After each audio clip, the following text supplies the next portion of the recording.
All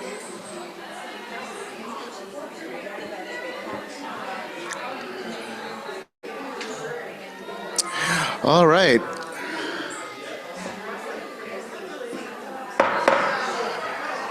So we'll let people come in, but for now, welcome to the February 5th, 2026 full board meeting of Queens Community Board 2. Let's, if you will, get started with the pledge.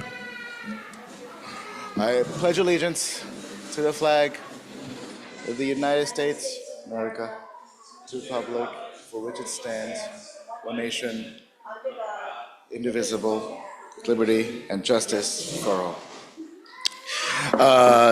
And before we move on, speaking of the nation, I was hoping we wouldn't have to do this again, but I'd like to acknowledge Alex Preety and just say, not one more unnecessary death. Not one more. Thank you. So we do have a few items on the agenda that will take some time, so we're going to try to keep tonight moving. We also have a proposed agenda item that didn't make it to the agenda before, so I'd like us to add that when we get to the board business section. Otherwise, we'll have to wait another month for no reason. So let's get that done tonight as well. Without further ado, let's get to the comments from representatives of public officials, starting with Mercedes, please. Yeah. Starting us off today. And then Karen.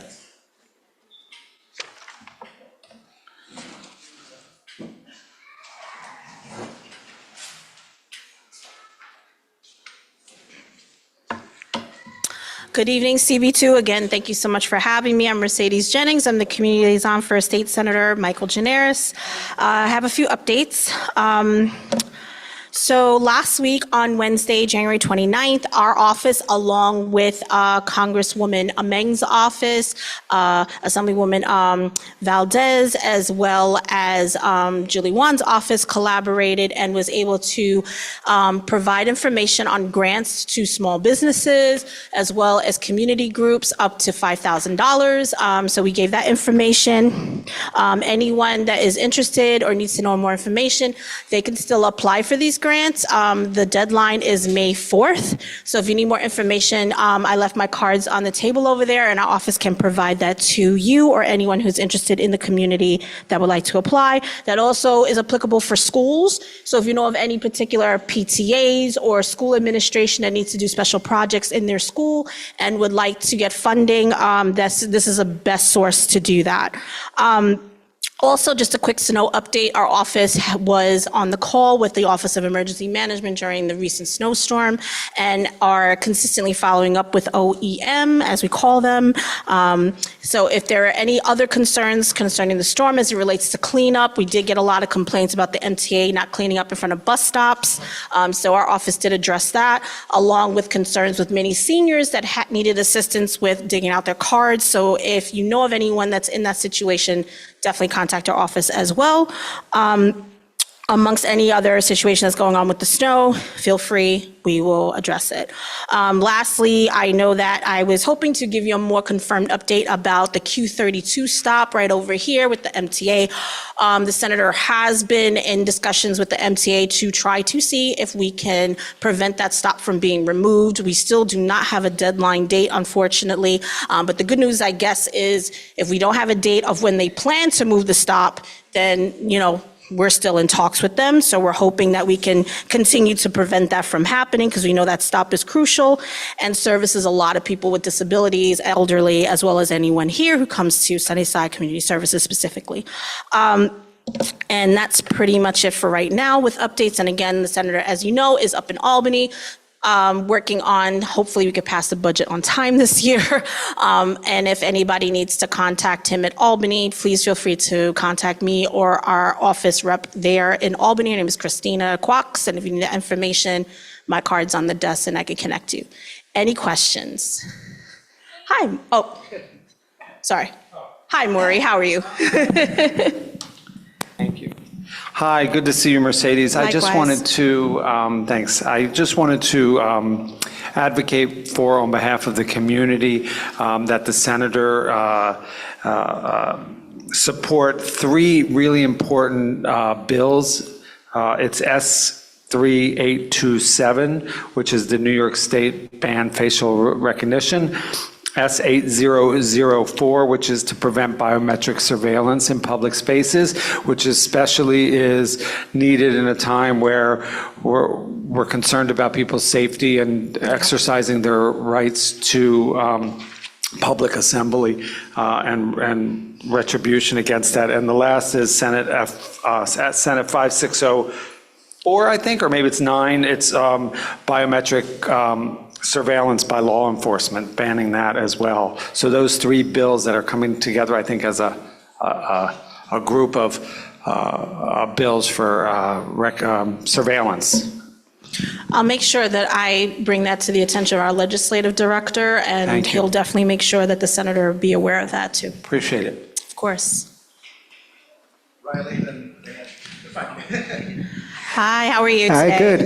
Thank you, Mercedes. Good to see you again. Likewise. Just about snow cleanup with the MTA, they continue to neglect the sidewalks beneath the Long Island Railroad. And I don't know if this is them, but the Amtrak trestles in Sunnyside and Woodside.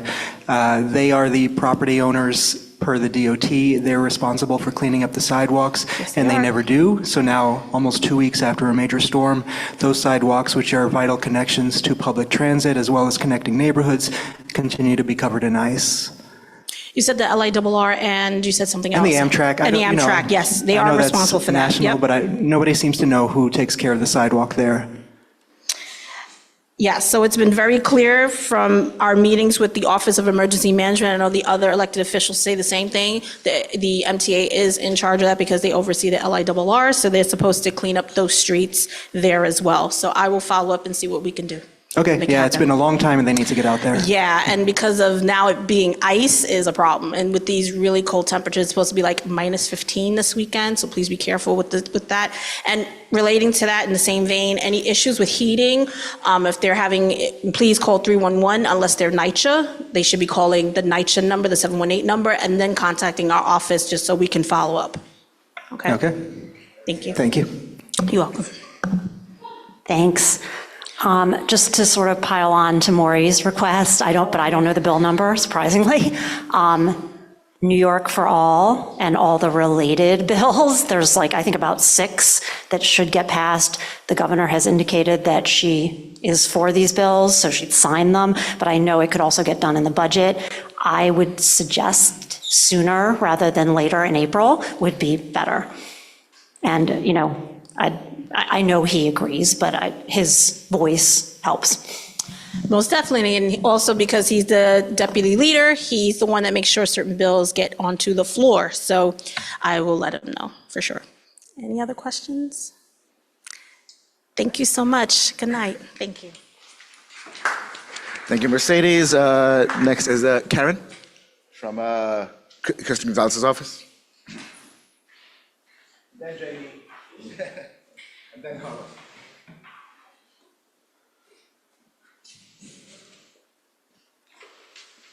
Hi, everyone. Thanks for having me. My name is Karen. I'm the district director for State Senator Kristen Gonzalez. In January, the State Senate passed a package of bills through the Committee on Elections, which is chaired by the senator. These bills would protect election integrity by expanding accessibility, protecting voters and election workers, and confronting the growing threats of political violence and foreign influence. The package has 7 bills, including the senator's bill, the New York Election Officer Protection Act, which would prohibit the intimidation, obstruction, or unlawful dissemination of personal information of election officers. The senator also joined the New York Immigration Coalition, her elected colleagues, and immigration advocates to call for the urgent need to pass legislation to protect our communities from federal overreach as violence from ICE increases throughout the country. She has called for Congress to block funding and abolish ICE. Here in New York, she is a co-sponsor of bills that would protect immigrant communities, the New York for All Act, and the Access to Representation Act. Passing these bills is a priority for the senator this session. She also organized a letter with her colleagues urging the governor to support the NYSNA nurses on strike and require that hospital systems continue gender-affirming care. We believe this is life-saving care, not elective, and hospitals shouldn't put trans youth at risk while trying to blame nurses. Looking ahead to February, a couple events. Next Thursday, our office is hosting a webinar with the New York State Department of Health on ACA subsidies. There's been a lot of uncertainty about this, and the Department of Health will go over who is impacted, what people can expect with a Q&A. I left some flyers up there on the table for anyone who would like to register. Finally, our office is partnering with the Interfaith Center of New York this month to host an immigration Know Your Rights training specifically for clergy and places of worship in Western Queens. The event will be held in late February. We're still working to secure the date, but interested clergy or staff at places of worship can reach out to me or by calling our office for more information and to register. Any questions? Danielle Denmore.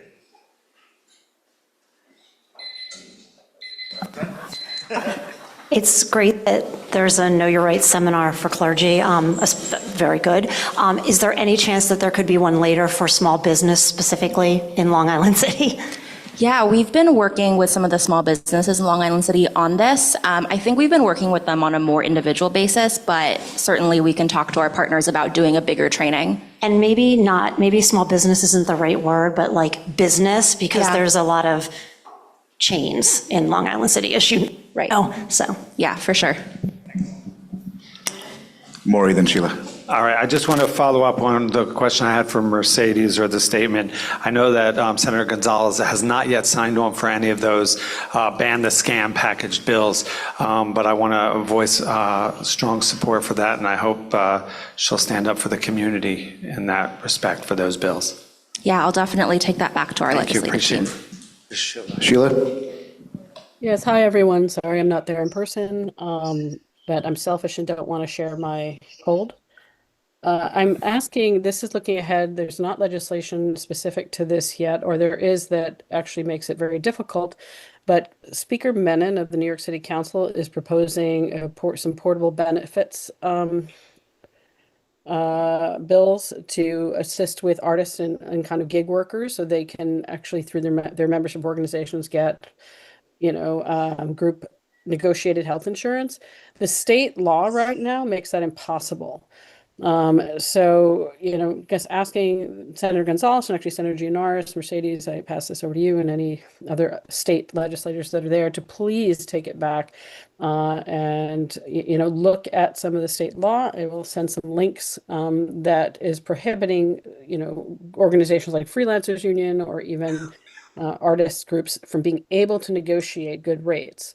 A lot of them do is they help gig workers go on the ACA, but if we're working toward making things more affordable, and a lot of people are gig workers and freelancers, I'm asking the state to please look at this. Thank you. Yes, I'll bring this back to our legislative team as well. Thank you all. Jamie from Assemblymember Raga's office. And then Carlos from Assemblymember Valdez's office, if you had an update. Hi, everyone. Happy Tuesday. My name is Jamie. I'm from Assemblymember Thursday. Wow, it's been a really long week.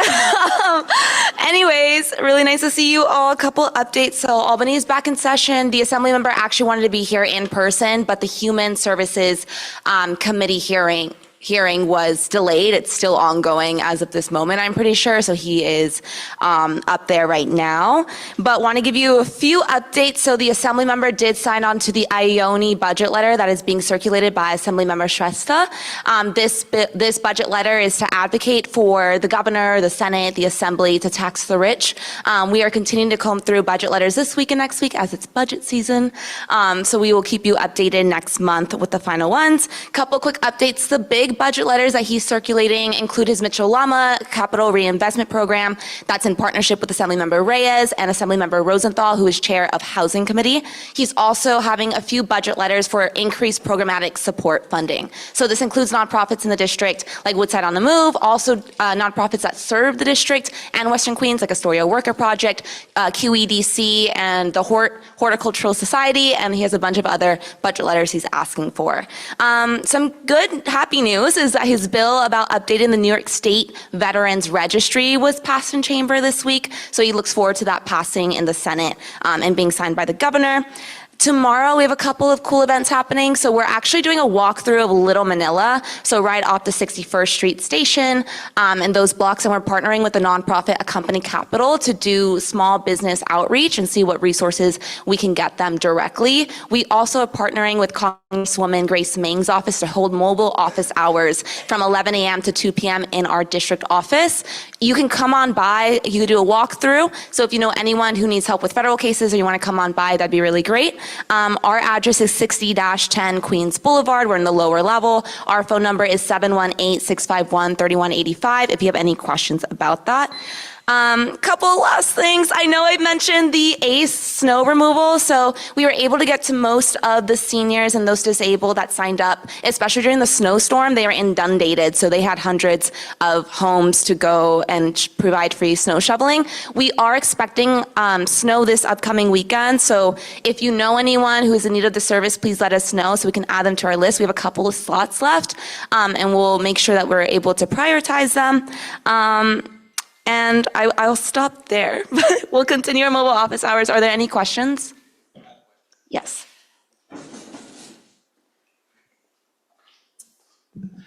For ACE snow removal, do you think they could swing by the LIR and Amtrak sidewalks? Yes, that's a good point. Cool, thank you. Yes, let me write that down. That also reminds me, if you know anyone who is unhoused, because off 61st Street, there's a few encampments there. We've connected them with nonprofits like Breaking Ground to see if they want services, especially when it's snowing and freezing, so they have shelters. ACE is partnering with the mayor's office in order to reach those unhoused. So if you know anyone, please let us know so we can keep an eye on them and connect them to the proper resources. Any other questions? Yes. Hi, Jamie. Thank you. As far as ACE, the crosswalks in Woodside are all completely covered in snow and ice. Is that a project that they would do? We're waiting for the city to clear them, and they're not. Yeah. Can they prioritize curb cuts and crosswalks that need to be cleared? Yeah, let me definitely shoot that email to our contact there, and I'll come over to you to get the specific crosswalks, and I'll keep you updated with that. Sure, thank you. Thank you. Just an add-on to that, related, digging out the city bike docks. Technically, that is City Bike's responsibility or Lyft's responsibility, but they're focusing all their efforts on Manhattan, and I haven't seen any cleanup operations in our district. I use it every day. Extreme point of frustration. I don't know if you can help, lean on them or. Yeah, I'll also come swing by, and Sure. then we'll see if we have an intergov contact. We should with City Bikes, and then we can also plug in ACE if they have capacity to. Great, thank you. Yeah. Okay, thank you all. Yeah, thank you. Thank you, Jamie. Carlos from Assemblyman Valdez's office, then Farah, and then Laura.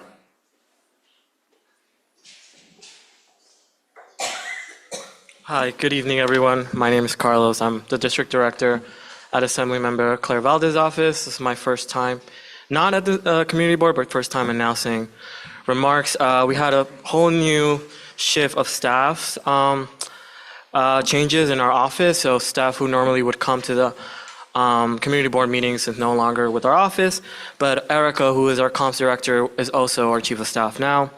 And Simon, he's our legislative director. He's up in Albany with Assembly member. And we just hired a new part-timer, Justin Martinez. He used to come here at the community boards, but he might be coming here instead of me now. Yeah, and then like I said, Assembly member Valdez is in Albany.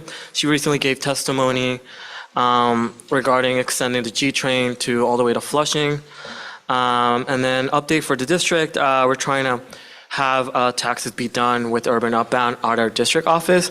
Right now we're working on the details, but once everything's finalized, it most likely will be on Tuesdays in the morning to 2 o'clock. But I will send over the details to Anatole to share with the community members. But that's pretty much it for our office. Are there any questions? No? Okay, thank you. And welcome to your first update, Carlos. Next was Farah from Councilmember One's office.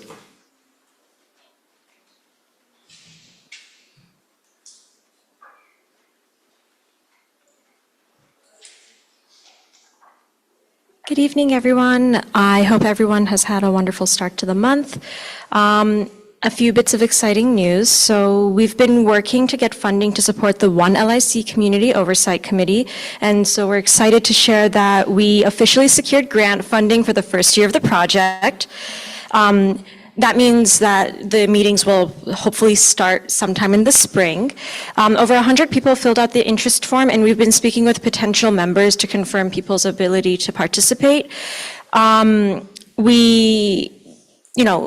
you haven't been selected for the committee, that's okay. We expect there to be some turnover, and so if you're still on the email list, there's always a chance for you to be involved and join the committees. We also passed a bill last week that was previously vetoed in the last session. This is Intro 479A. This bill would require the city chief procurement officer to establish standards and procedures for contractors to determine the existence of conflicts of interest and misconduct concerning city contracts valued over $100,000. As you know, our previous mayor, this was a bill kind of introduced and inspired by him to make sure that we no longer have corruption in city contracting. We also introduced two bills.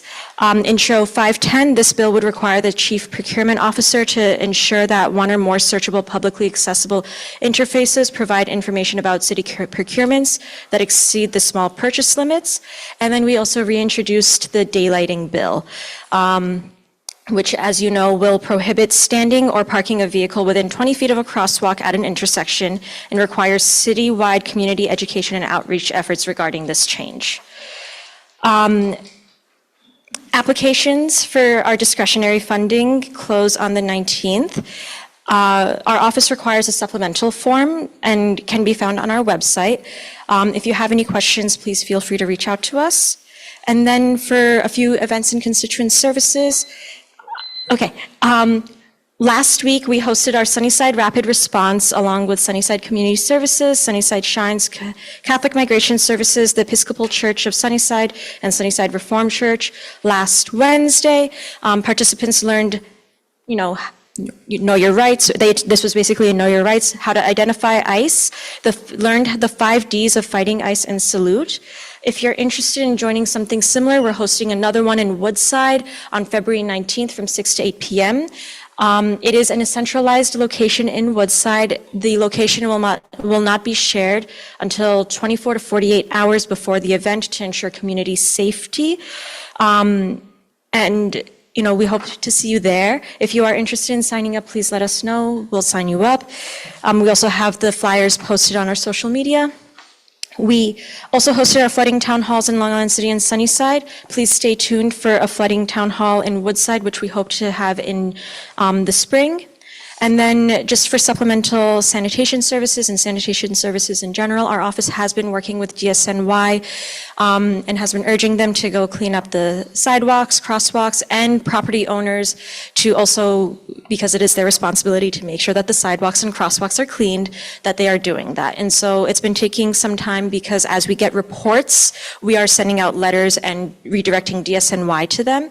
And of course, as we're walking throughout the district. But if there's any places, and I know that Assemblymember Raga's office is also offering the same, but if there's any place that you think needs cleaning, please let us know. And we're continuing our housing lawyer appointments and our immigration lawyer appointments. So if you or anybody needs an appointment, please reach out to our office. Sheila, then Carisha. Hi, how are you doing? I'm online, Good, how are you? sorry. I'm a little sick, so didn't want to share.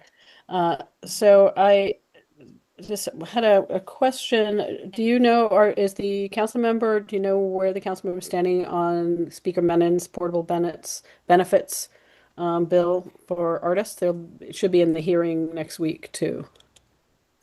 I would have to follow up on that information for you. I can have our Deputy Chief of Staff reach out to you.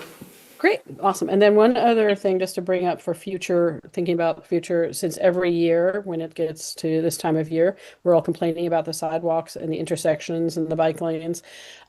Something, I think maybe the council could take up and the city can consider is having all the sidewalks be the responsibility of the city. in the same way that the roads are, because it is how people get around. It is about transportation. The city provides permits to vendors to be able to be on sidewalks. And so then we'd all know exactly where we would go to yell and scream when this stuff happens, as opposed to scrambling all over the place to try to figure out how to deal with it. Especially since the city can make money on sidewalks as well. So I think that the responsibility really should be with the city to keep our pedestrians and people on the sidewalks safe. Thank you for sharing that. I'll definitely share that feedback with our legislative team and our deputy chief of staff, and then we'll see if we can get it somewhere. Just a thought. Thanks. Of course, thank you. I hope you feel better. Hi. Hi, Farah. How are you? Good, how are you? The council member was at our lovely Community Board 2 meet and greet a couple weeks ago, where she announced that she would actually be here to give us updates on when LIC and take questions. So I'm wondering what the status is on that. I will follow up with our scheduler. I know that she got double booked tonight. And so I will see if she can come for the next meeting, or at least to one of the land use meetings. Okay, great. Yeah, I know. I think it would be great if we could have her come to the full March, just so there's larger people that can tune in. Yeah, larger people. Thank you. I'll share that with the scheduler and see if we can avoid getting double booked again. Thank you. Thank you. Of course. I echo what Carisha just said, but I have two questions. One is about outdoor dining. I know this new speaker is looking to do outdoor dining full year. I don't want to have a conversation about this right now, but I do think it would be beneficial for someone from Julie's team to talk with the City Services Committee, because we spend a lot of time talking about outdoor dining and some of the issues that our small businesses have and some of the positives. So it would just be good to have that conversation maybe in the City Service Committee. My second question is, within the rezoning, there was some rezoning, within the rezoning, I know there was some funding promised, about $2 billion around there. What will the status of that be if we truly have this huge deficit in the city budget that we're hearing that we have? So let's, outdoor dining. We'll definitely see if we can have someone from the team attend, and if not, at least touch base with the committee, like you or anyone else from the committee, to see what feedback we can take back to the speakers team. Thank you. And then for the land use funding, I would need Ellie to be here to provide a little bit more explanation on that, but we can get back to you on that next It month. would be a good reason for Julie to come next Yes. month. Thanks. Of course.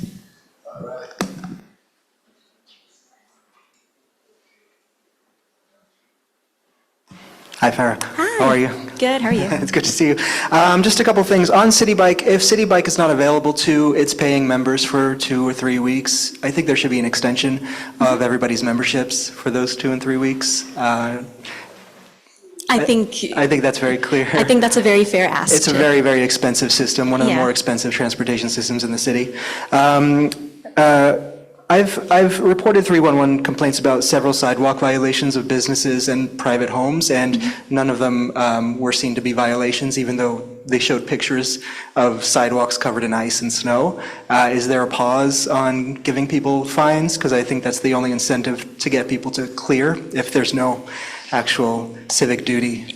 I don't think there's been a pause on the fines, but if you can send me the 311 reports, we can follow up with DSNY and see what happened there, and then can follow up with you on that. Sure, thank you. Yeah, Because so if the you snow can- that was very easy to remove 2 weeks ago is now ice, and it's not going to go. I hear you. I slipped on a patch of ice. I'm so sorry. Yeah. So I 100% hear you on that. Yeah, it's terrible. And I echo what Sheila said. It's a patchwork, and a lot of people are neglecting a very, very important mode of transport, which is what we all do. We all walk around. Right. Thank you. Thank you. Anyone else? Corey, Pramit, then Sheila. Yeah, I'm going to emphasize what Riley was mentioning. I've also been making 311 requests about bike lanes that haven't had the snow cleared, protected bike lanes in particular. I've had 311 requests that were closed with no fine issued, and I rode past it and wasn't touched. I've that was in our district, but I made a request in Manhattan once about a blocked bike lane, and they closed and said they issued a fine.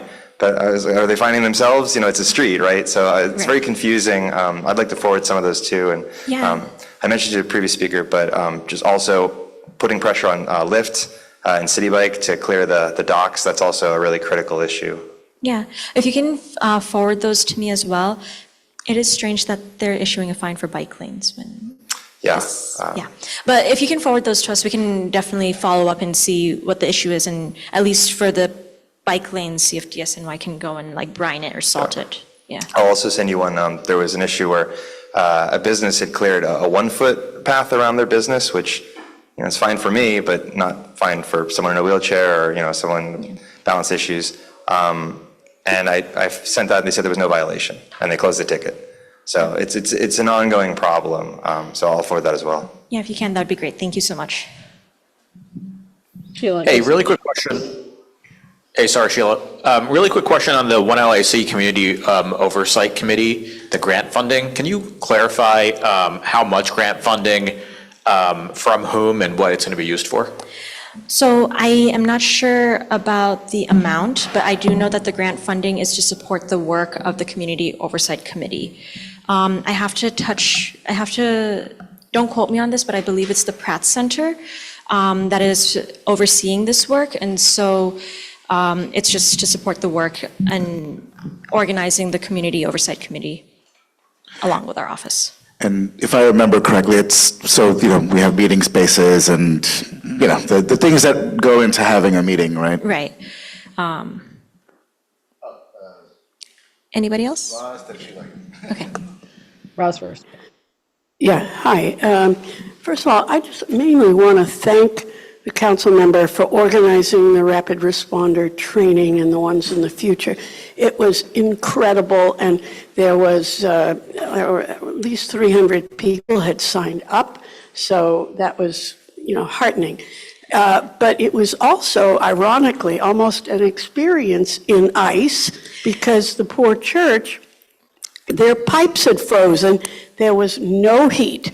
But I'm just giving you an update because I stopped by this afternoon on my way over here, and it's all been fixed. So, anyway, thanks. What happened was it's a city pipe attached to the church, and so the pipe from the city froze, blocking so the city finally went there and fixed it, but I apologize for the lack of heat in the church, but I'm really glad that everybody who showed up was able to show up.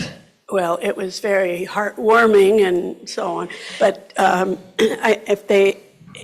do think if they had known in advance and could have alerted people to be especially well bundled, that might have been helpful. But look, it happened, and keep up the good work. Yeah, we found out that day. That's why I got 20 space heaters. And the bathrooms, and the bathrooms from the neighboring restaurants. I mean, everybody pulled together. Thank you, Dr. Oz. Sheila, to close us out.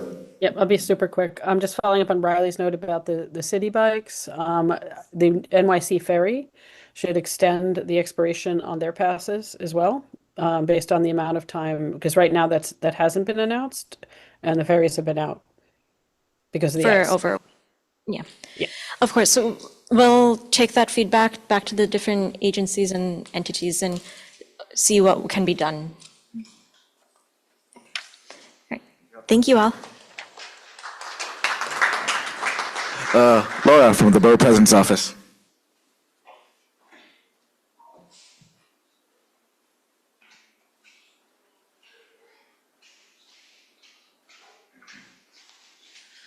All right, good evening, everyone. I'm Laura Shepard, and I'm happy to be here on behalf of Queensborough President Donovan Richards Jr.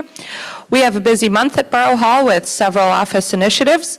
Firstly, we are hosting an Education Community Resource Fair on Wednesday, February 11th at 6:30 p.m. This will be at Queensborough Hall, 120-55 Queens Boulevard, Kew Gardens, New York, 11424. And looking ahead, on Monday, February 23rd at 5 p.m., we'll be hosting our Lunar New Year celebration at Queensborough Hall. That same week, on Wednesday, February 25th at 5:30 p.m., we'll be hosting our Black History Month celebration at Queensborough Hall. And finally, on Thursday, February 26th at 6 p.m., we'll be hosting our Dominican Independence Day celebration. This will be at PS 307 Pioneer Academy, 40-20 100th Street in Corona. We hope you'll join us for all of these events, as each celebration will be featuring cultural performances, food, and special honors for distinguished members of the Queens community.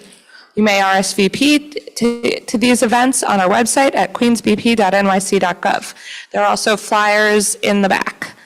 And finally, this is a final reminder that the community board application is still open for 2026 appointments. The application will close February 13th, 2026. For all those interested in applying or reapplying, the online form is available at bit.ly/communityboard2026 and on our website at www.queensbp.nyc.gov. For current CB members, if you are unsure if you need to reapply, if you were reappointed in 2024, you are due for renewal and should reapply if interested. If you are unsure what year you were reappointed, your chair and district manager have the roster. Our office also has that information. Just reach out and ask for Director of Community Boards, Michael Carlier. All right. Yeah. Well, he's available at 718-286-2618 or mcarlier@queensbp.nyc.gov. If you have any general questions or concerns, please feel free to reach out to our office. You can always call our office at 718-286-3000 or email me directly. You can see me over there for cards. All right. Okay, Danielle. Thank you. I wanted to start by thanking the borough president through you for joining 3 of the other borough presidents in supporting New York for All. I would ask, this isn't for you to answer, but I would ask that he alone or he with the other borough presidents continue that push in a very public way, because I do think the borough president of the most diverse borough is a strong voice for that. Agreed. Thank you. Thank you. And I see at least 3 folks in the room who are prospective applicants, so please do say hi to Laura. Yes, and welcome.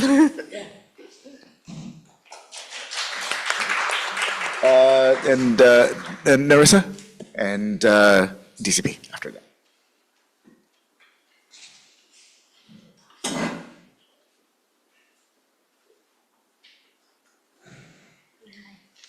Hello, everybody. My name is Narissa Martinez. I'm a community coordinator at Queens District Attorney Melinda Katz's office. 2 quick updates for you guys. On January 6th, Queens District Attorney Melinda Katz announced that Dan Boujar was charged with animal cruelty for tying 2 dogs behind his car in Long Island City and then driving through the neighborhood. A video captured by a bystander showed the dogs, named Marzipan and Nougat, forced to run behind the vehicle. Boujar, 68, of Long Island City, was arraigned on a criminal complaint charging him with 2 counts of overdriving, torturing and injuring animals, failure to provide sustenance, and driving by unlicensed operator. Queens Criminal Court Judge Anthony Battisti ordered Boujar to return to court on March 5th. If convicted, he faces up to 1 year in jail. Moving on here, just this week, Queens District Attorney Melinda Katz announced that 124 guns were collected Saturday, January 31st, at the Mount Olivet Baptist Church in Southeast Queens during a gun buyback event. The weapons were exchanged for bank cards preloaded with cash, and the event was completely anonymous with no identification required and no questions asked. The buyback served as the 12th such event of DA Katz's administration and marked the largest collection of guns to date. A total of 741 firearms have been recovered since 2021. The guns turned in were 49 pistols, 44 revolvers, 10 assault weapons, 5 derringers, 5 rifles, 1 shotgun, and 10 others, including imitation guns, BB guns, etc. And yeah, that's all I have for you guys today. Any questions? Thank you.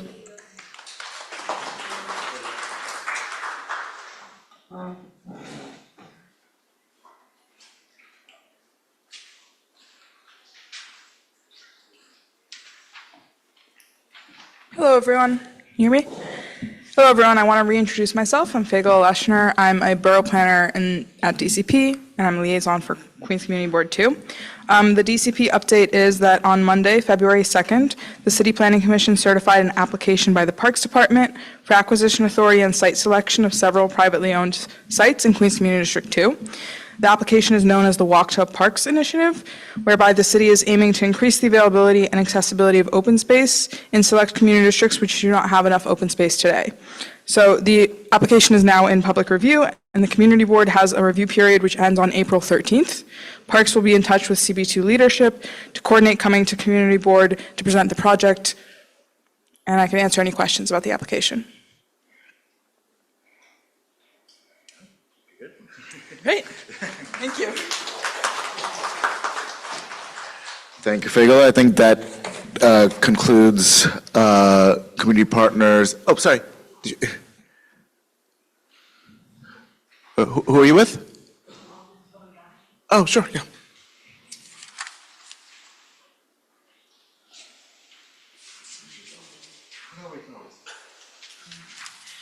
Good evening, everyone. My name is Louis Villa. I'm with the Office of Public Advocate.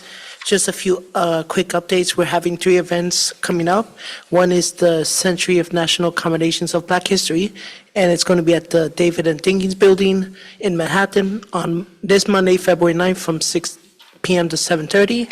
We are also having a Queens Wellness Satellite Office, which is able to offer resources on integrative wellness, such as mental health counseling, physical fitness, and nutrition wellness. And then the Cancer Service Program of Queens will also be present to provide education, outreach, and access to no-cost services that include breast, cervical, and colon cancer screenings for eligible uninsured individuals. And that will be on Monday, March 9th from 4 to 7 p.m. at 202 Linden Boulevard, Queens, New York.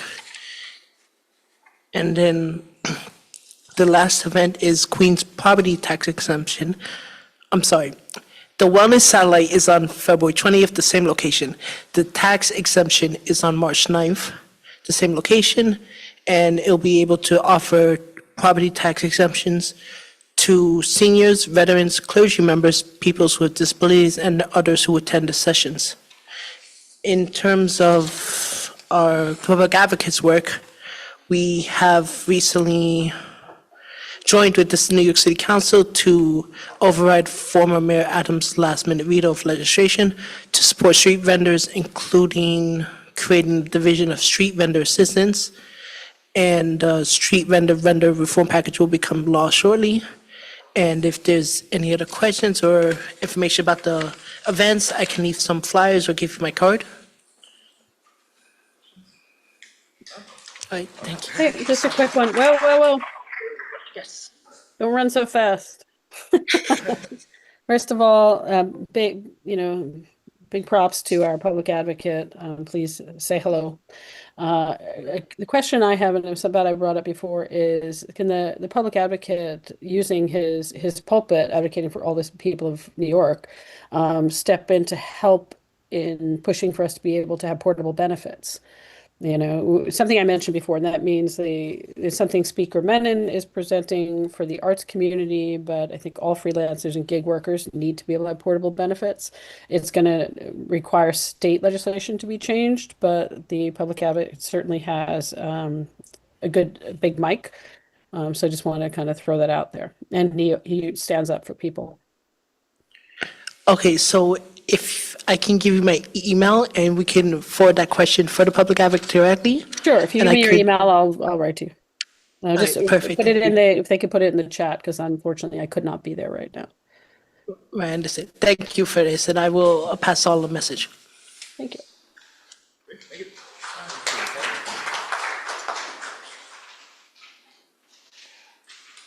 All right, and welcome.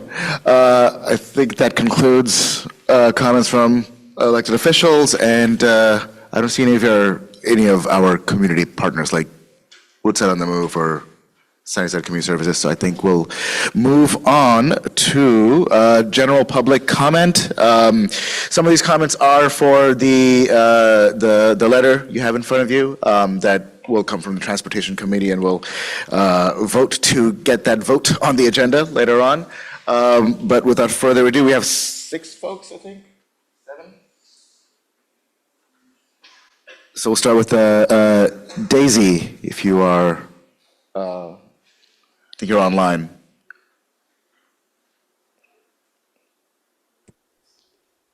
Good evening, everyone. My name is Daisy Cito, and I am a member of Families for Safe Streets. I became a member of FSS after my mom was hit by a turning SUV on 48th Street and Northern Boulevard, and she died on May 2nd, 2022. Tonight, I am here to talk about Sammy's Law.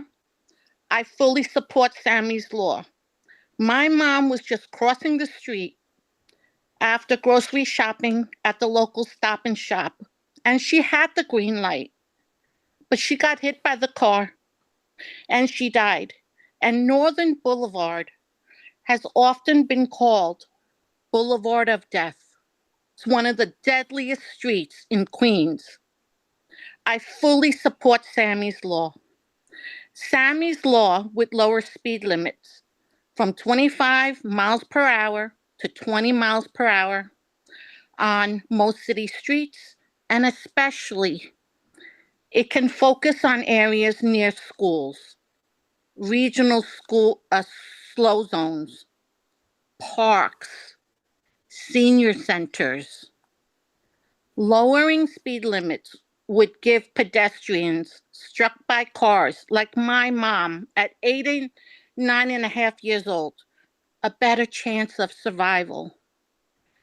I became a member of SSS after my mom died, and I've been speaking about traffic violence and pedestrian safety ever since. And please support Sammy's Law, and I want safe streets for everyone.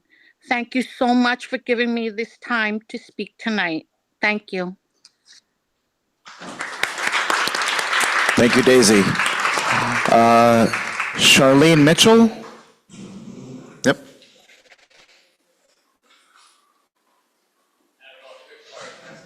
The question, yeah.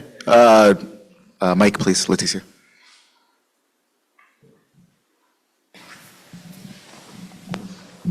Hey, thanks so much for sharing that story. I think traffic violence is something that affects all of us, even if we haven't lost someone directly, right? Because we all are part of the same community, and we don't know how far out our social networks really reach.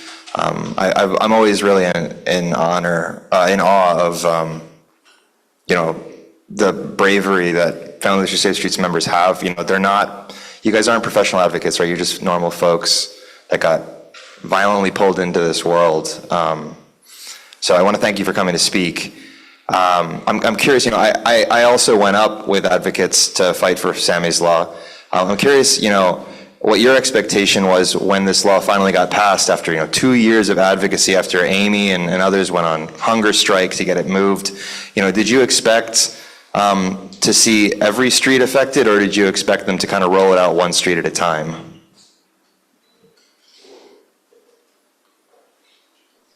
That question is for me, Daisy? Yes. Yeah. To you, Daisy. Hi. Okay. Of course, I would like lots of streets in all all different areas to have Sammy's Law, lower the speed limit. But I understand there are also people against that. But I'm saying, can we advocate for the pedestrians, for the cyclists, make the streets safer? Can we lower the speed limit in certain areas? Seniors, near the schools, the parks for the kids. It's important. Listen, I miss my mom every day, okay? And we were planning her 90th birthday party. And I don't want any other family to have to go through what my family and myself has gone through. Please, it's important. I want people to understand the impact that this has had on families like myself. And I appreciate and thank you all for giving me the opportunity to be here to share my story. Thank you. Yeah, thanks so much. Thank you, Daisy. If I can just say one more thing, I'll be super quick. I think that's the point, right? You can't predict what street it's going to happen on. I mean, in this case, if I remember, your tragedy happened on 48th Street, which, Transportation Alternatives just did a report, and they found that intersection, 48th Street and Northern Boulevard, is one of the most dangerous intersections in the entire city, which I was shocked because there's an unprotected bike lane there that I used to go to Astoria, and I was like, oh, wow, maybe I should change how I get around, right? But that's the thing is, these speeds are affecting all of us on every street, right? So I totally agree. We need to be addressing every street in the district, not just, following the tragedies and just making changes after someone's already been lost. So just thanks again. I really, really appreciate it. Daisy, I think you have one more quick question, please, Dr. Ross. Yeah, Daisy, as you know, I also been active advocating with Families for Safe Streets, and I've been with Corey up to Albany and so on. And I think your question was apt in the sense that those of us who were particularly advocating there, we thought it was going to turn the default speed limit to 20. I have pictures of, signs that say, I have one that says 30 miles an hour, which is out of date, and so now it says 25, but it should be saying 20. So, and then when this law came, we were so happy that it got passed, and then it's been slow walked so much out. So that's what is motivating this particular motion. We think now with the new mayor and so on, we have a chance of making it as it were the default speed limit. It probably might not apply. I think the area where Daisy's mom got killed is a slow zone, but the Northern Boulevard would have its own posted speed limit. That would in Queens Boulevard. So it would apply to the applicable streets, which is most of them. Anyway, we'll get to that later. Yeah, we still have to. Thank you, Daisy. Yeah, thank you, Daisy. We still have to vote to get this on the agenda to vote on once we're done with the public comment. So next we have Charlene. Thanks for waiting.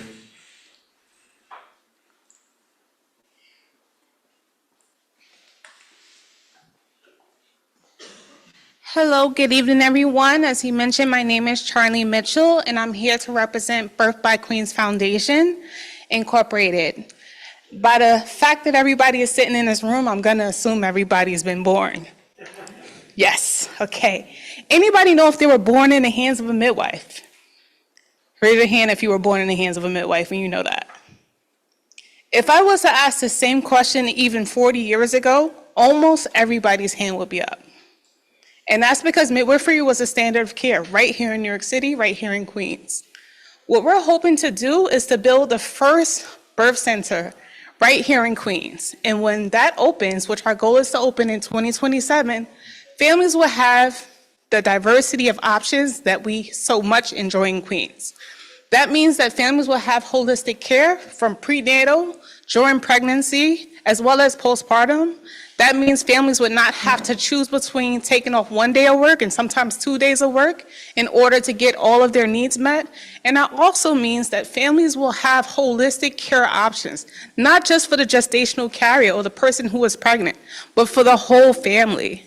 And our goal is to provide comprehensive care from conception all the way up to college, from menarche, which is the first menstruation, all the way up to menopause, because we believe family is a holistic journey and family is a community journey.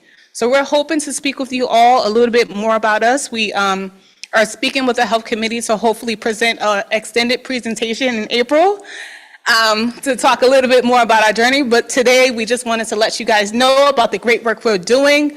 Right now there's only one birth center in the entire New York City. There is 8 birth centers in the whole state. Let that sink in. Even though we have 8 hospital systems, I want to say about in Queens, families are primarily going to one hospital. I'm not going to name that hospital.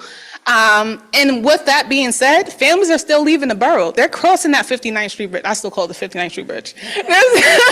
They're crossing that 59th Street Bridge. So we want families who are made in Queens to also be born in Queens at the first birth center. Thank you so much for your time. It's me again. I'm sorry, but this touches me so much because I did have a baby at a birthing center, and the experience is absolutely incredible. I mean, just even the most simple thing when you go in for the visit, you know, nobody else weighs you, you weigh yourself, you know, and it starts from there. And you can eat while you labor. And the center that I was in, MCA? Maternity Center on 92nd Street, yes. That is the Betty foundation. Hosford was my midwife, and so special. But, and they're not still open. Where is the one that we do have? You said there's one in the So city. the one that does exist is in Brooklyn, but for reference, it's 15 minutes from Staten Island, so that's not really Brooklyn. Thank you so much, anyway. My pleasure. Oh, I had a, sorry. And we're going to try to keep the questions because I know we're running low on time, but I will be presenting for April for the Health Committee. Yes. Hi, how are you? I just wanted to uplift what you're saying. Thank you so much. This needs to be a conversation that everybody talks about, not just mothers. And even at that, moms have trouble, myself included, talking to other mothers about it. So thank you so much for uplifting this as a holistic community issue. I also wanted to flag another aspect of importance is that Black and brown mothers have a higher risk of mortality when they are pregnant and when they are giving birth. I am part of that statistic, so this is very, very ringing close to my heart, and thank you so much for making the time to come to our community board to uplift this and let us know how else we can support you. This committee is amazing, so thank you. I'm looking forward to it. Christine, then Danielle. Thank you for coming in, and we're very aware in this community district of a lack of options for maternity care and delivery. So I think it's great. I would just wanted to ask if you have a location. You said you're focused on opening one center in Queens. Do you have a location for that? So we don't have an existing location. The location would depend on the distance from the hospital. So based on CABC standards, we would have to be within 60 minutes of a hospital. And are you working with one particular hospital? Not as of yet. Okay. So we're keeping our options open, but our goal is to get started because we've long overdue. Okay, thank you. Thank you. This is so exciting. So I live in Long Island City. There is not a place to give birth unless you go over the bridge or to Elmhurst, which is not that close actually to Long Island City. And Mount Sinai and Astoria does not do deliveries. I don't know if that bears on the distance. I'm well aware. Yep. So thank you. My, not really a question, but my call out is that it isn't just about birth though, like you're right, like it's the whole journey of contraception to birth to menopause. And I really ask you to make sure when you come here to have that holistic view, because I can tell you my neighbors and I would appreciate that. Absolutely. For anybody who is on social media, we are Birth by Queens on all social medias, and our website is birthbyqueens.org. I saw one last hand, if that's okay, by the board. No, sorry, Danielle. Oh, yeah. She asked, I saw some hand rise. Okay, so yeah. Yes, the name of the organization is Birth by Queens, so it's Birth by Queens, literally birth, giving birth, by queens.org, very simple, same on social media. We sent, I believe, a letter of support to the community board, so we hope to get that feedback back after we meet more extensively with the health committee, because there is so much more that I can talk about in 2 minutes. But also thank you for sharing your story, and it is a pleasure to be very close to home. I grew up in Queensbridge houses, so this is very near and dear to my heart as well. Thank you so much. Sheila, did you have your question now or for the other topic?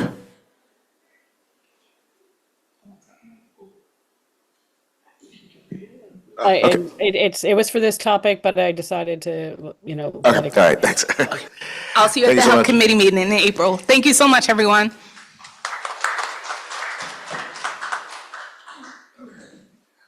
Next up, we have Keith Gadsden.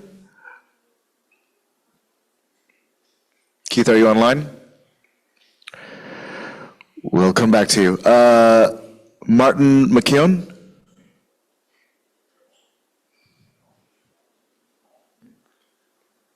Martin, are you here?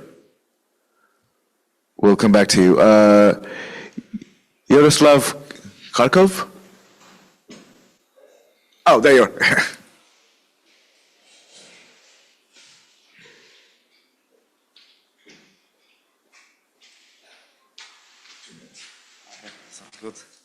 Hi, everybody. How many of you guys have a car?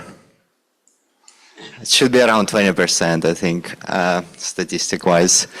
How many of you had an issue to find a street parking in New York? To find a street parking in New York, how many of you know? I assume quite a lot. So I'm representing Spotlink. I'm a founder. We are building a technology layer to help New Yorkers to find street parking faster and also to avoid parking tickets. We're building a mobile app that focuses on New York City urban mobility. For example, I live in Queens, in Long Island City, and I've seen this problem quite a lot. And our app helps drivers in real time to match with those drivers who live in a parking spot. So you can avoid circling and unnecessary CO2 pollution. And on top of that, we also build a technology layer that we call Curb AI that shows you all the parking rules in the city for any curb. We processed around 400,000 parking signs across the entire city. We have map of all hydrants in the city. It's around 100,000 hydrants. So if you guys want to check it out, please see us at the table. We also have some toys to share. It's like little cars. Yeah, please say hi. Yep. Thank you. Are you on the app stores? Yeah, we're on app stores and Android stores. The app is for free. Please try to use it. So we want to help New Yorkers and community to simplify their mobility. It's called Spotlink. Spotlink. Spotlink. Yeah. Thank you. Vishnu, ready? Are you online? I'm here, yep. Oh, there you are. Okay. Go ahead. You have 2 minutes. Hey, I'm Vishnu. I live in Sunnyside. I wanted to speak today about the Queens Boulevard Viaduct. That's the concrete viaduct that the 7 train runs on in Sunnyside. This piece of infrastructure has great historical and architectural significance to the neighborhood, and I personally have a great fondness towards it. One thing about the viaduct is we used to have these beautiful green tiles on the side. I have a picture here. The blur, it's blur. The blur is messing it up. Hold on. Oh yeah, okay. So yeah, we used to have these green tiles here, and they got taken down. This is what it looks like now. They got removed about 6 years ago because they started falling on the ground below. The tiles were never replaced, and we have the like empty spaces where the tiles used to be. I'm bringing this up because I'd love to see those green tiles return and installed in a way that doesn't create the dangerous conditions that led to their removal in the first place. And just overall, I think the viaduct has a lot of potential for better placemaking in Sunnyside. It is like a really cool and unique piece of architecture we have. And the tile issue is kind of one small opportunity to sort of make use of that potential. I haven't really seen this discussion elsewhere, so I'm bringing it up here to see if there's any interest in this, engage whether there's community support, and whether we could get the MTA to pay attention to this. Thanks. Carisha, then Maury. Hi, thank you so much for bringing that up. This was definitely something that was on Arts and Culture Committee's radar, as well as as well as land use. The last correspondence that we received from that department in that agency about the tiles was that there was they were all thrown out. I don't know if you've heard differently, but there just hasn't really been enough motivation from the agency side to want to do anything with those spaces. So it's good to hear from the community that there is interest for this, and we can definitely look more into it and refresh that conversation with them to see what can be possible. We totally agree that there is a huge opportunity for different types of creative placemaking all along the viaduct, even in the plazas as floor murals, which has been a project in the past, just really hard to get off the ground. So thank you so much, and we'll look into it.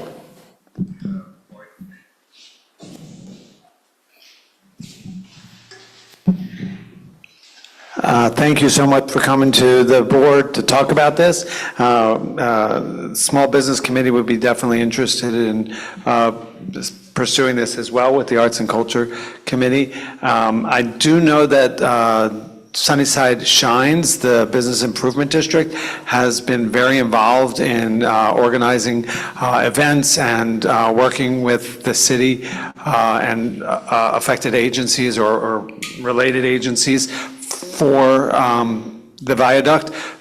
So you might want to also reach out to Sunnyside Shines. They might be able to join with us to try to find out if they have indeed been thrown out, and if we can find them. I know that as former Assembly member Kathy Nolan was really active in trying to get them put up or put it back up or put somewhere else. So I invite you to come to the Small Business Committee, or I'm sure Carisha would love to have you at the Arts Committee, and we can continue the conversation with you. Hi, thank you very much for coming and for reminding us about this issue.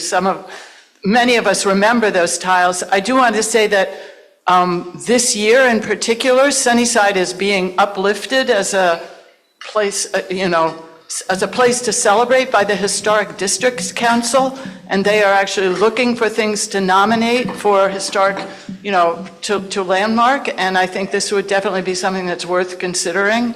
Not just the tiles, but the whole viaduct structure. And that would just keep the city on its toes and give them a different set of criteria that they had to meet. So, Riley. Thanks again for coming. Sorry, Christine. Yeah, Riley's next. I agree with everything. I'm the transportation chair. I just want to also say I agree with you that it is a great space, a community space. It's kind of acts like a plaza, a town center for a lot of people, because we lack that in some places. With the new elevator construction at 33rd Street and 46th Street, there will be more ground space around the head house there, with more opportunity for art and public space making. But it was it's still being designed. So I would encourage everybody here and in the community to continue to talk to the board and MTA and lawmakers about what designs go there as they build it out. Thanks, Vishnu. And I'm just going to piggyback on it. The viaduct also still has red circles around from 6 years ago, as if the message is like, don't walk here, don't walk over there, it's going to fall on you, don't walk over there. So I feel like we could, fix this better than just lines upstairs saying where to not walk. Thanks, Vishnu. And also another prospective CB2 applicant. And to close us out, Leticia, 2 minutes, please.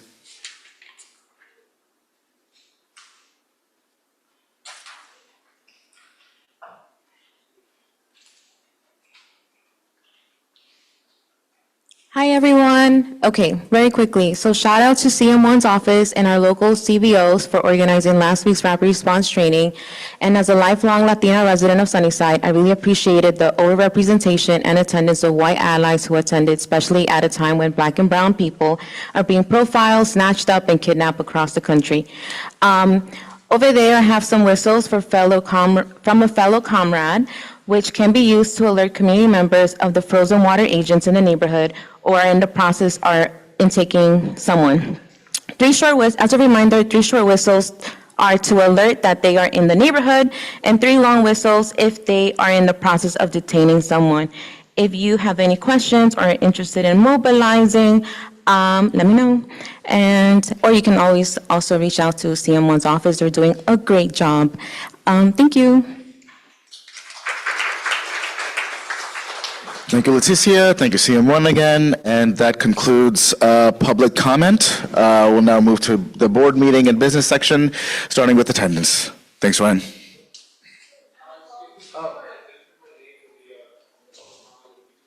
Oh, sorry, what was your name?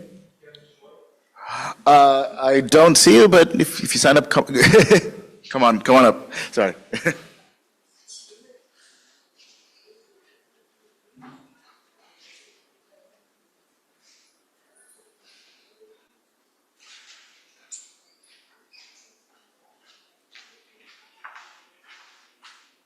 Hi, everyone. This is my first time at one of these meetings, so I don't know where else I could bring the matter. So just to cut to the chase, the Manhattan-bound E and F stop under the Skyline Tower at 3 Court Square, just to be frank, is quite disgusting. It's flooded all the time with any degree of precipitation. Only the leftmost turnstile is usable because of that, because most of the rest of it is flooded. And then even with a bit more rain, the whole place is flooded and you can't really use it.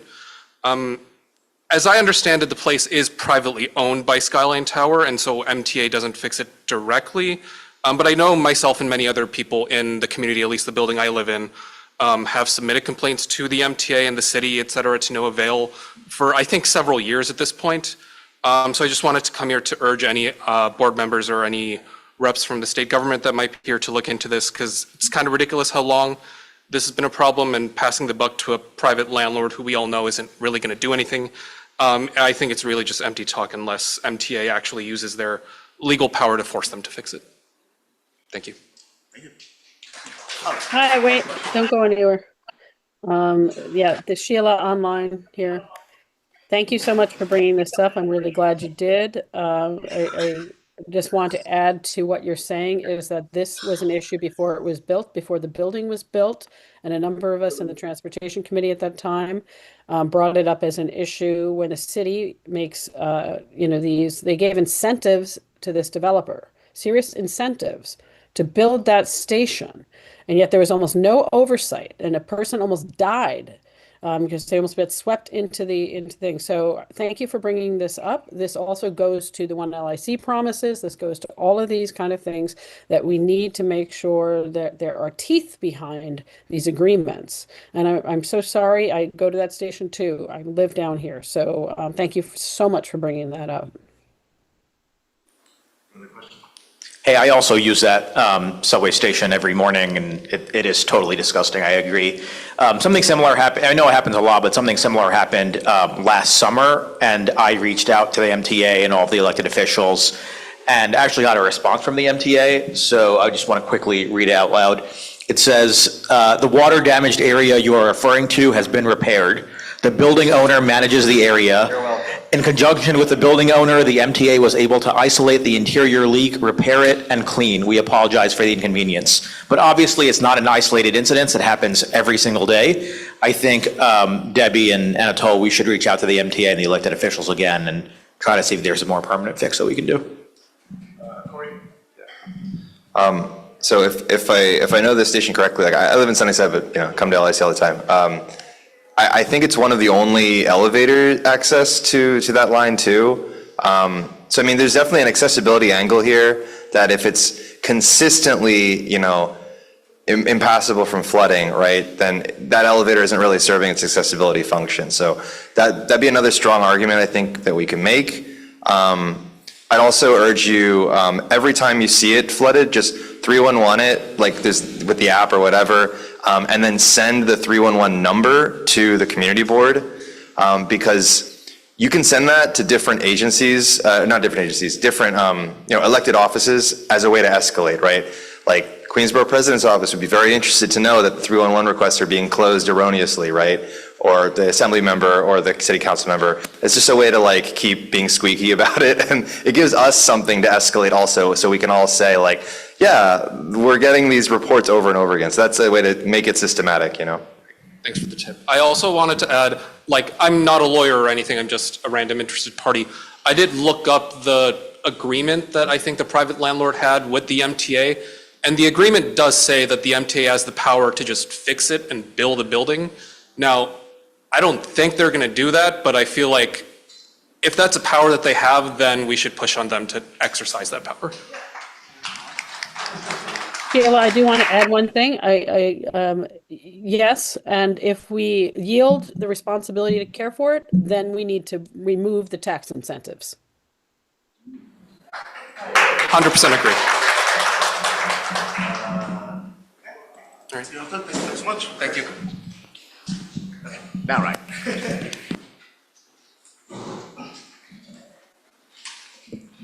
All right, good evening, everyone. We will start with Amparo Abulbay. All right, thank you. Nelly Afshar. Present. Present online? Online. Okay, great. Thank you so much. Anatol Ashraf. Present. All right. John Bahia. Carisha Batan. Here. Nick Berkowitz. Absent. Danielle Brecker. All right, thank you. Carlos Castel-Croak. All right, thank you. Evelyn Chango. Excused. All right, thanks. Lisa Charles. All right. Tanya Chavez. Present online. Great, thank you. Osman Chowdhury. All right, thank you. Steve Cooper is excused. Warren Davis. Excused. All right, thank you. Lisa Deller. All right, thank you. Maury Gallinoy. Hello, headphones. Thanks. Dr. Roz Chimoses. All right. Alexandra Gonzalez. Present online. Okay, great, thank you. Camille Gray. Present online. All right. Kenny Greenberg. Online here. Thank you. Corey Hannigan. Great, thank you. Mohammed Hossein. Nope, absent. Christine Hunter. All right. James Kim. He's excused. All right, thanks. Prameet Kumar. All right. Chimang Lama. Absent. Bradford Laban. All right. Sheila Lewandowski. In my little window. Great, thank you. Benjamin Lucas. Absent. Okay. Patrick Martinez. Eric Narberg. Andy Olivares. Absent. Riley Owens. Jolly Patel. Randy Plumell. Present online. Great, thank you so much. Pierre Rahman. Maya Saab. Online. Great, thank you. Norberto Saldana. Great. Alyssa Sawicki. Here online. Great, thank you so much. Fujelzen Sherpa.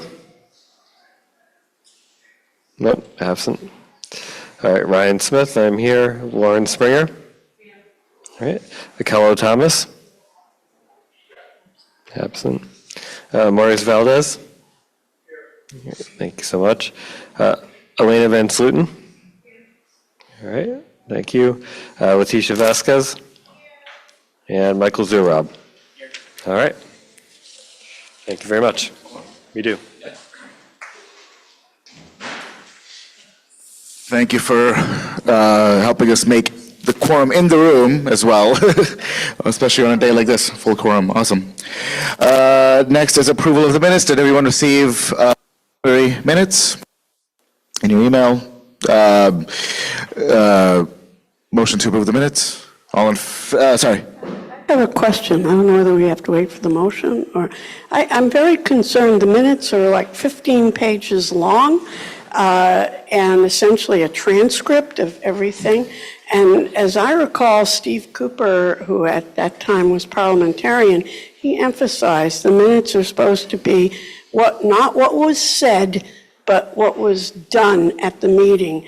And I think it's unreasonable to expect that people would have read this 15-page document, nor would it be necessary, because everything is uploaded, and it's uploaded with links, timestamps, so that if you want to follow up on any particular thing, you can. That's my 2 cents worth, but I think with the new Zoom, that'll be solved with the, Once the Zoom is available, we'll have the summaries and it'll be a lot. I think we can address that. So there was a motion to approve the minutes. Was there a second? Second. Okay, great. All in favor? Any abstentions? Any opposed? Folks I didn't see the online vote. Okay. Sounds good. All right, and now, if we may, I'd like to also make a motion to add the vote regarding Sammy's Law during the Transportation Committee update. Okay, all in favor of adding the Sammy's Law issue during the vote? Yeah, okay. Any, Maury did. Any opposed? Abstentions? Okay, cool. So we will come back to that issue later on. And then moving right along to the chair's report. Just a reminder about the community board applications. I see a bunch of folks back. Mr. Delgado, you gotta do it again. Folks on Vishnu online, I'm just gonna call you out because it's your second time applying, so I appreciate you coming back. So please keep doing it. It really matters. Really the only other thing that I have is a brief procedural update related to personnel matters. The Personnel Committee met recently to continue work that has been underway for several months, following concerns that were previously raised and reviewed using the process available to us that we set per the bylaws and the Personnel Committee. There is an update for the full board. However, because it involves a personnel matter, specifics cannot and should not be discussed in open session. That's not a preference, it's a legal requirement intended to protect the employee and the members of the board. So with that said, I'm calling a special meeting of board members on next Thursday, February 12th from 6 to 8. At the moment, it's at the LIC Library on 21st Street, but if we can find a more accessible place, we'll update it this week and we'll distribute and then announce this meeting everywhere. It will be held in hybrid format, consistent with our policy, but I want to be very explicit that we will need in-person quorum for that meeting. It's critical. We need the 26 people in the room. While hybrid participation is permitted under the Open Meetings Law, a quorum must be physically present for the board to conduct business and for any votes to be valid. Also want to clarify that votes may occur in executive session when they relate to personnel matters and do not involve the expenditure of city funds, and any action taken would be properly reflected in the minutes. No action is being taken tonight.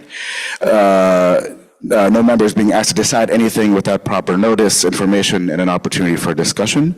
If you have any questions, those deserve answers, but not here, not today. Save it for the personnel for the executive committee, executive session about this, which is set for February 12th. So I will definitely send out an email to all board members and post it on socials. So that is really it for me. And now we'll go over to the treasurer.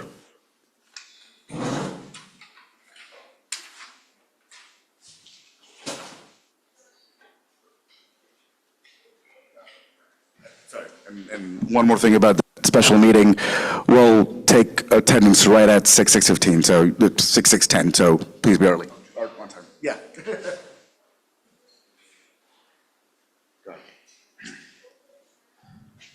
All right.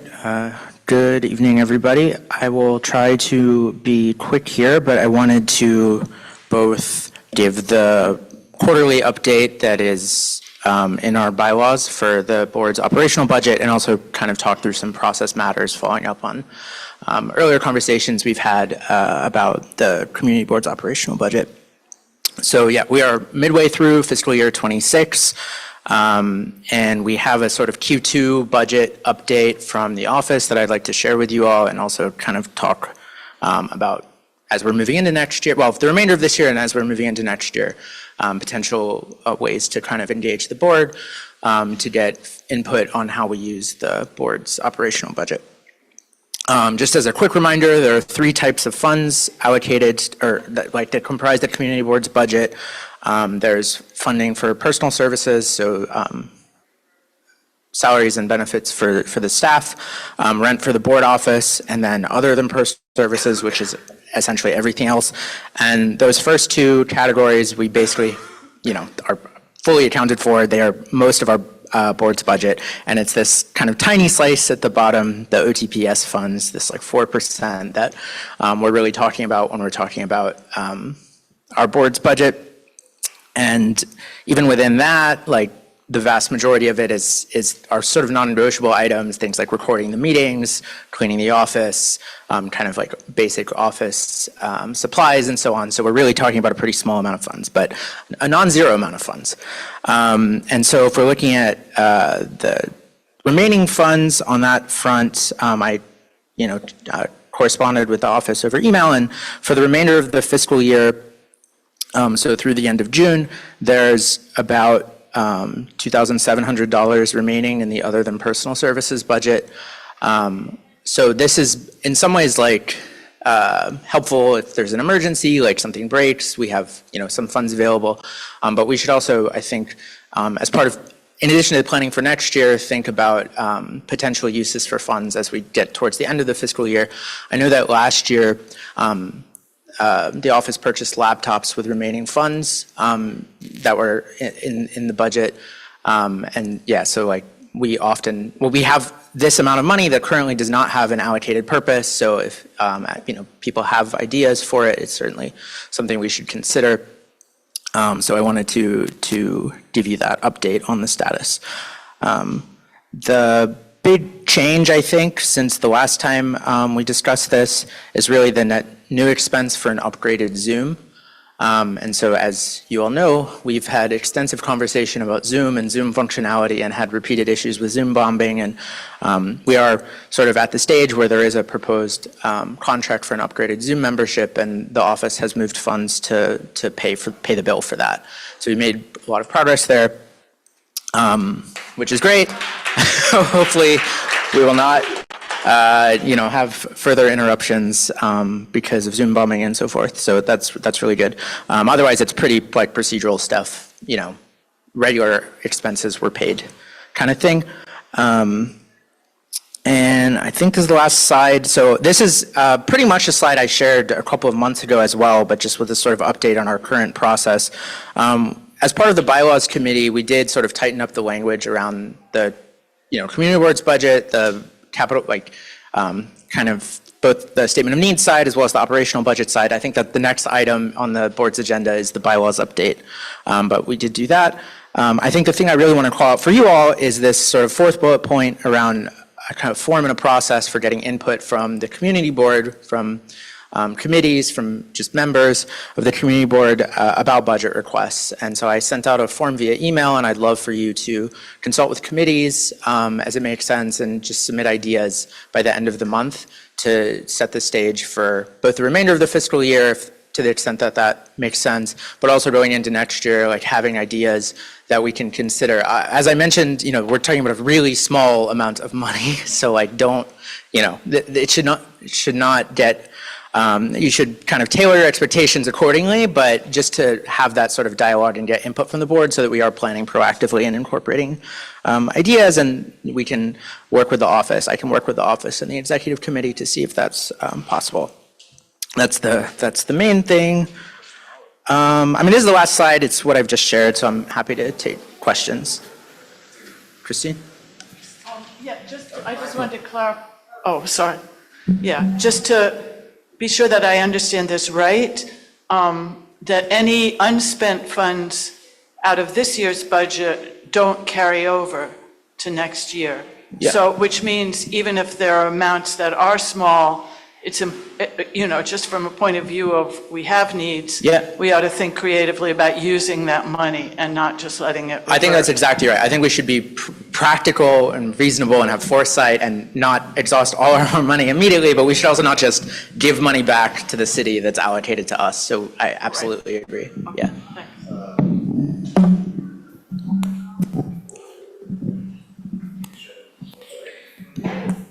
Thank you so much for this. This is really amazing and also empowering for more committee work to be efficient and informative.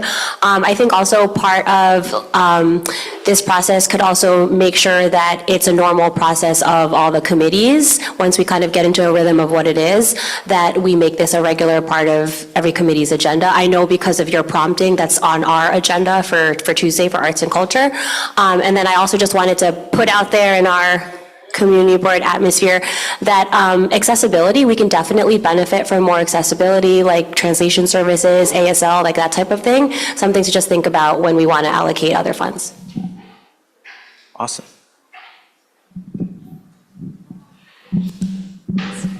Can you just give some examples from your reading of the rules and things of what we can or could not spend this money on? I'm imagining there's like limitations. Yeah, it's quite constrained. I would, broadly speaking, think of the sorts of things that are fully above board are things like professional consulting services that could enhance the committee's work. I know this has been an ask from land use, that's why I bring it up a lot, and that other boards have done. They'll kind of contract with a land use consultant to help analyze proposals. That's a common thing. I think other common use cases are anything related to facilities and like the conducting of meetings. So like our Zoom membership and upgraded Zoom membership is a kind of obvious one, filming of the meetings. So things that make meetings accessible and effective. So I think that's a good lens to view it. I think there's a lot of law around this. It's like a complicated process, but yeah, things that make the work of the committee more efficient and more effective, I think is like a good lens. And then things that support the office. So the supplies for the office and so on, or other things that are. And then all vendors have to be approved by the city, and there's a. Yeah, we're an agency of the city for this purpose, so you have to think about it through that lens, right? And it's not discretionary funds. It's not like when assembly members or senators can just kind of give money to groups. We're not in that category. This is more constrained. Sheila? Yeah. Hey, thank you so much, Michael. This work is really great. I appreciate it. I have one kind of vocabulary thing I would ask for, maybe just for my clarification. On the spreadsheet, the table that has the department adopted, committed, remaining, the terms committed, when you say committed, adopted, is the full budget committed, it's already spent? Or like yeah, spent or contractually obligated. So I use encumbered or contractually obligated, because committed it did, like, I couldn't tell if that, I mean, I know what it is, but it reads like that's all that's committed for the year out of the 275, and I don't think that's correct. Am I wrong? There's not a yeah. 130,000 left for us to consider to spend. Basically, No, absolutely not. It's just like things like salary and rent. We've not, like, we very much expect to continue to pay those things, but we haven't already allocated them out of, like, we've not already spent that money. So it's encumbered. the amount that you should, yeah, it is. The amount that you should consider as within scope is the 2,690. I got you. I mean, yes, I understand that, but I've done, and maybe you have too, I've done bookkeeping and financial stuff for 40 years. And so just the terms got a little confusing for me. Yeah, it's the same terminology that the city uses on their NYC, the controller's website, the NYC checkbook website, and also the report from the office. So yeah, using that. Thank you. You made it clear. I didn't think we had all that money. No, I mean, it's not counting like the rent for the rest of the year, which we obviously have to pay. Thank you. Yeah, for sure. Cool. Well, really appreciate being on this journey with you all and looking forward to continuing to work together. For the work. All right, now we'll pass it on to, speaking of, really good work and really hard work, we'll pass it on to the Bylaws Committee.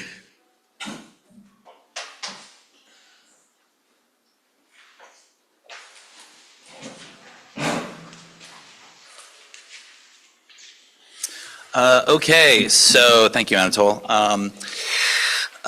Most of you should have near you either your own copy or share a copy. We weren't sure how many folks would be here in person, so we didn't make copies for everybody of the revised bylaws. There's also a copy of the current bylaws. You can reflect, compare, contrast, etc. Oh, almost forgot.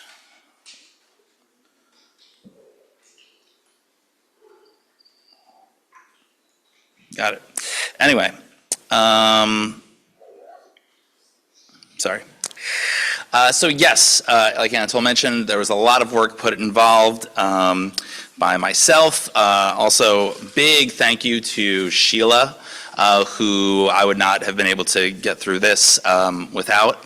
Also wanted to thank everyone who was on the working group, including Anatole, Roz, Nellie in the internet, Michael, Maury, Randy, Eric, Pia, you signed up, Leticia, and that's everybody. If I missed you, thank you. And the office, of course, for attending and helping out as well.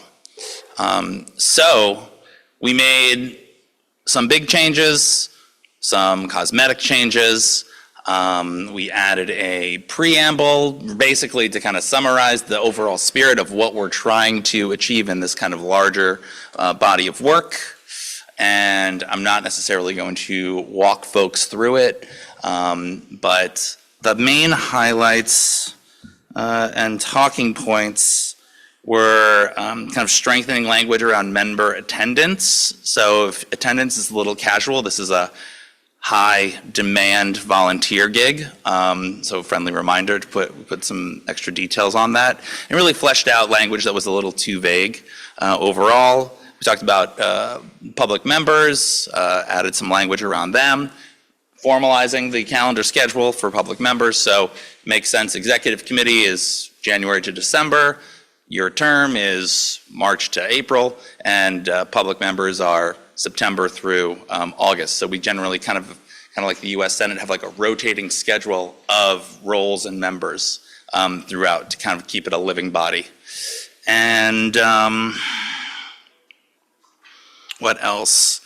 Working groups, we added language kind of clarifying what those were compared to committees. Working groups a bit more temporary, a bit more niche. Committees are generally standing committees with topics impacting the district. And what's up? Oh, they're more, yeah. They're a bit more permanent, although of course, in 4 years, when we have another bylaws review, because we said 4 years is a good enough cadence for now. Not too many cobwebs, but people found plenty all the same. And so things can be flexible for future committees. Otherwise, just some voting clarifications. We really expanded the voting section, and that's really to provide just really information and avoid confusion in the future, even though it largely complies with Robert's rules, as well as we did get a few things from the borough president's office as far as kind of what is a proper way to kind of conduct a vote, for example, for officers.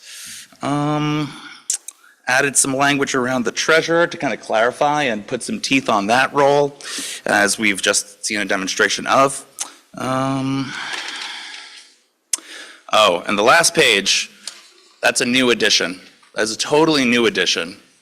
And that had a lot of conversation around. And so other boards have this.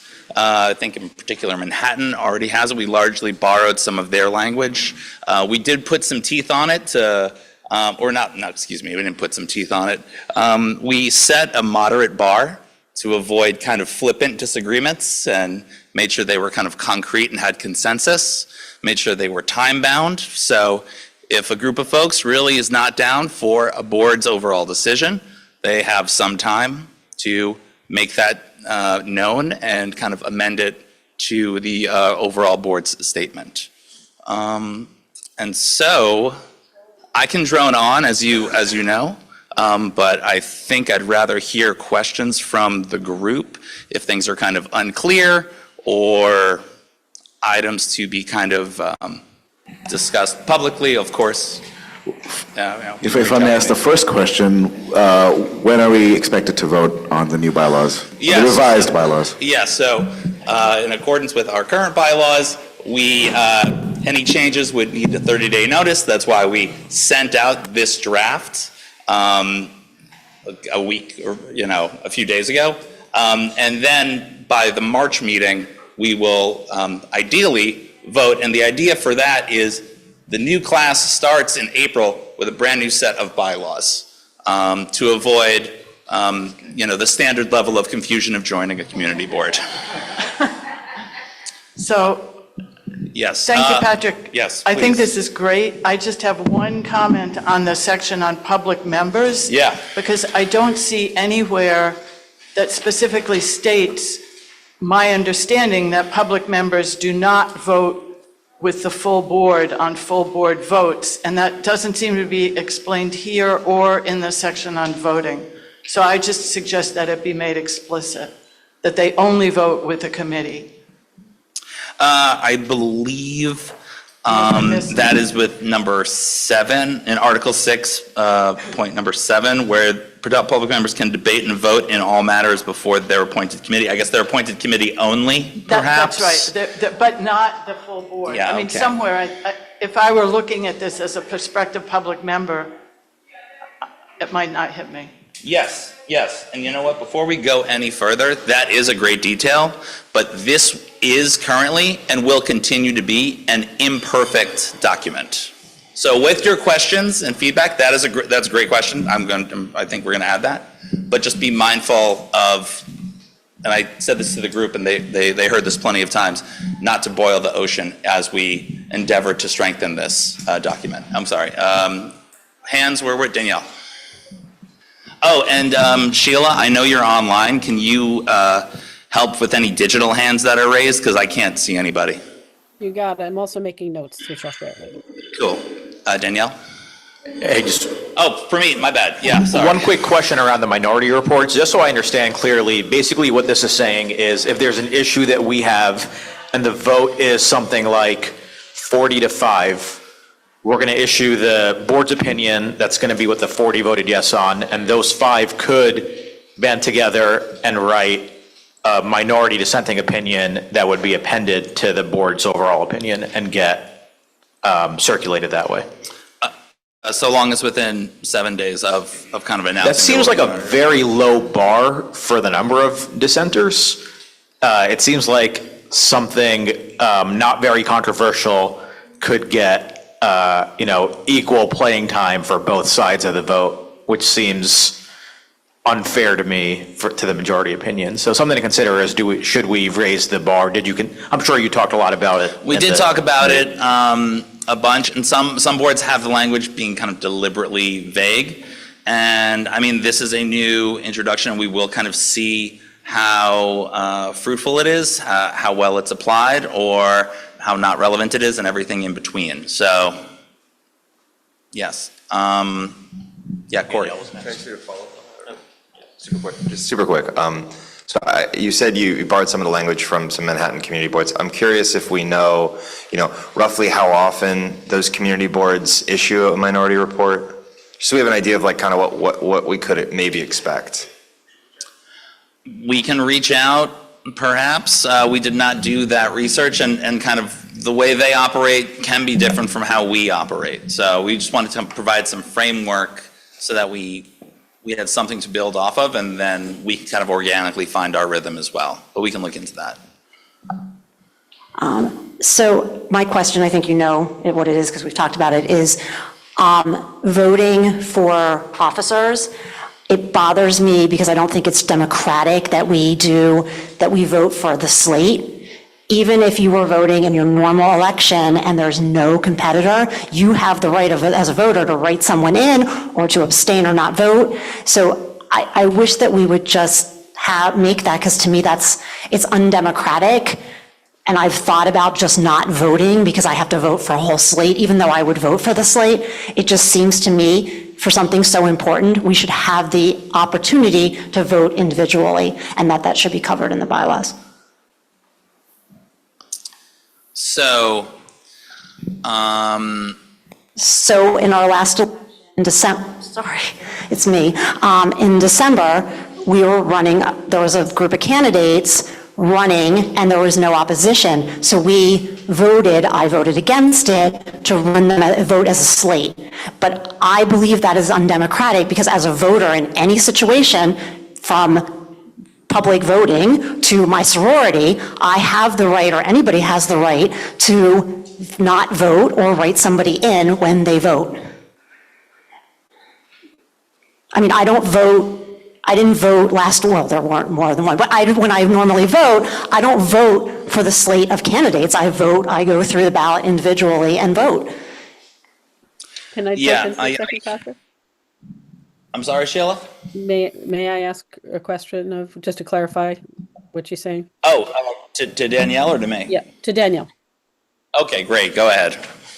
So Danielle, just to be clear, just because I'm making notes, let me put my hand down, if I can do that, thanks.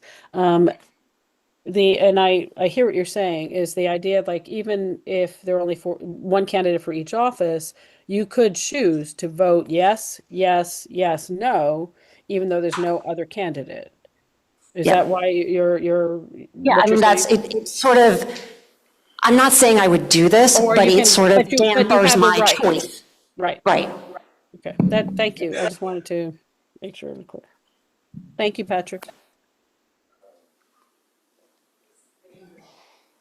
Yeah, maybe this can be handled by like a voting mechanism also, or I don't know if this helps. I mean, we can do with the information I'm about to say what we will, but from a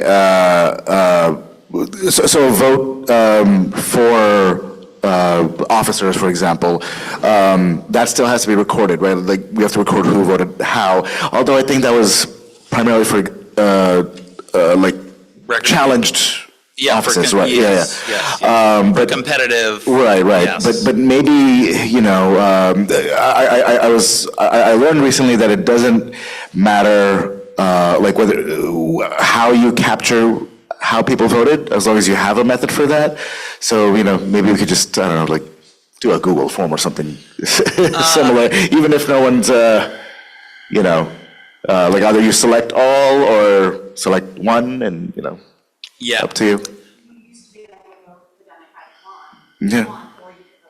Right. Yep. So the language here in the new one, for uncontested, for Article 8, Section 2, line, boom, boom, boom, the end of line 3, if there are multiple uncontested, they may vote for a slate. We may vote. And so it doesn't say we need to vote for a slate. So if you're still feeling so compelled, or if people are feeling so compelled in December, we don't have to. It is not a requirement. I don't know if that is softening enough for you or others, but all the same. We tried to make it not too kind of constrictive. Maury. Yeah, I would second Danielle's concern, because I guess the spirit of the idea is that it's for efficiency. If there are no oppositions, then let's move it along, right? But I think Danielle's right. It takes away democratic rights, and people should have the right to vote for individuals.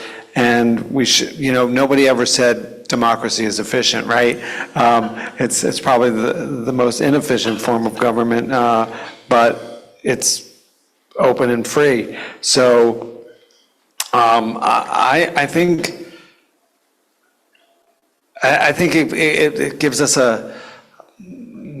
I think it puts us in a precarious situation to have a vote that says, okay, we can vote as a slate to get us out of the meeting quicker, but then yet people aren't given the opportunity to vote or not vote for certain candidates or write in or whatever. Okay. So I said that, yeah. I hear that. If others feel that way, please reach out. Let Sheila and myself know. I mean, we can take these 30 days to make some tweaks around the edges. Michael. Thanks, Patrick. One way to frame this, I have a question about the process for how this is going to work. So is your hope that we essentially come next month and vote up or down on the whole thing? Or what's how do you envision the approval process for this? Yeah, I mean, I would, I know that there could be qualms about voting for all of these revised articles as a slate, but I thought that would land. Thank you. But yes, I am thinking that this will be kind of an up or down vote, this 30-day period. I mean, we've had about 2-3 months as a working group. If you feel like it hasn't been public knowledge enough for you to participate, 1,000 apologies. We tried to kind of include it beyond the 12 folks who raised their hand. And so at this point, I want it to be, I'm hoping it's in such a way that if there are kind of adjustments, they would be very minimal and it would be an up or down vote. Okay, so given that, I guess just, as you know, the minority report section had a lot of controversy among the committee, and I think a number of us we're not supportive of adding this. I do think the language that's there is a lot stronger and a lot less objectionable than it could have been. Like, my initial concerns were one person could get it, which, we now at least have 5 instead of no minimum bar and so on. I do think the language we have now is a lot better than sort of the initial drafting, but ultimately I do think that proposal in particular really dilutes the board and gets us to the point of saying, a majority of the board has a position, not the board has a position. And I think that's not how I think about, the community board. And so I would like us to have either a segmented vote on that section, or more conversation, because frankly I don't think the committee agreed to vote in any sort of clear way agreed to include that section. I think we had a lot of discussion about it, but we didn't reach a consensus. Oh, it was not unanimous by any stretch. We did include it because I think a majority of the committee was confident enough to include it in. I object to that on process grounds. We had extensive conversation about it, but there was no vote taken. There were at least 5 of us in a comment thread who objected to it, of the 12 in the committee, and we didn't vote on it, so I do think, More? Sorry, if I may, if the question was how we're going to vote on this, I remember how we voted on the City of Yes recommendations back then.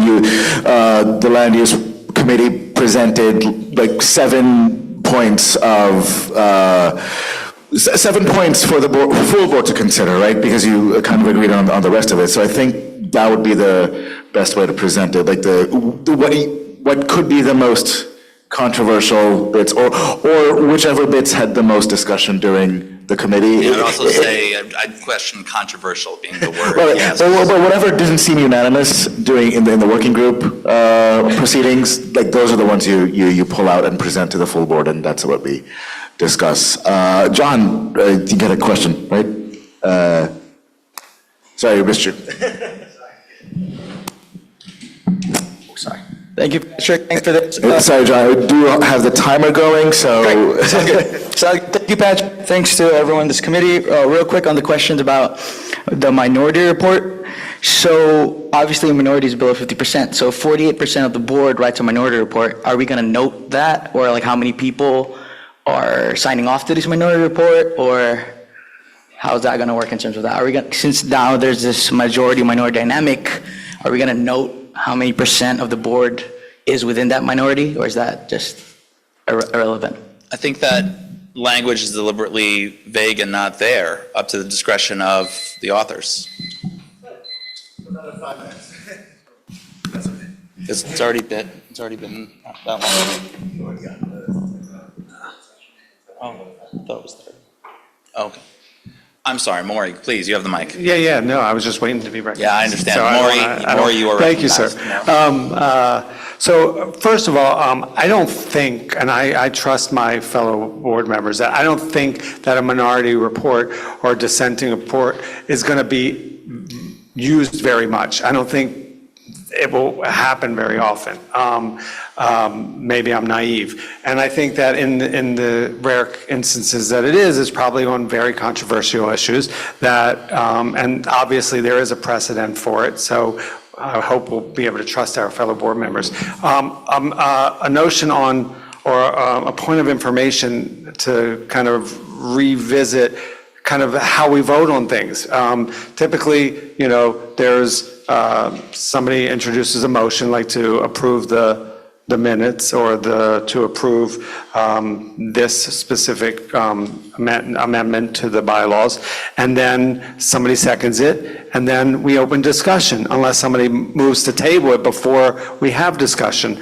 So I would encourage that we have the time to actually fully discuss and not limit discussion as we have done on some things in the past. So let people have a full discussion, and that's when we have, because we can disagree with a certain bill or a certain motion or whatever, but then the discussion is the time in Robert's rules that we as a board get to hash it out and discuss what the committee has recommended and not just rubber stamp something. Hopefully, we won't spend 9 hours on it, but hopefully we can have a robust discussion. And then if you don't like, if you don't agree with the bill, if you don't agree with the new bylaws, then you vote against it as a package or as individuals after you've had the full discussion. Yeah, you're absolutely right.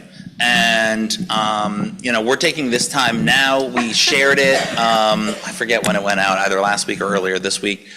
We shared it ahead of time so folks could feel versed, not rushed, absorb it. It can be a lot, and take this time in a very lower stakes capacity to bring up those questions, talk about those issues, et cetera. Yes, of course, it'll be, a motion will be made, perhaps it'll be seconded, should it continue, and then we can continue a discussion. But this effort, this exercise here is a lower stakes, good faith effort to avoid 9 hours of going over punctuation and grammar and word usage. So yes. Oh, Kenny, welcome from the internets. Hello. It seems to me that the times that it's really come up is when there has been a very close vote. Rather than it being sort of a small minority, we've had situations where, a kind of critical situation has, maybe passed by, one or two votes over, half of the board. It would seem that would be the time, to me, that's appropriate for a minority report. Just my 2 cents. Yes, I hear you. It is a somewhat arbitrary measure how much is enough to merit a kind of dissenting report. But we figured to start small. We wanted it to be approachable, not unreasonably, or not, set the standard, not make it overly burdensome. And so we will see how it is applied, or if it is misapplied and abused, and then that's cause to revise and reconsider, like any bylaw.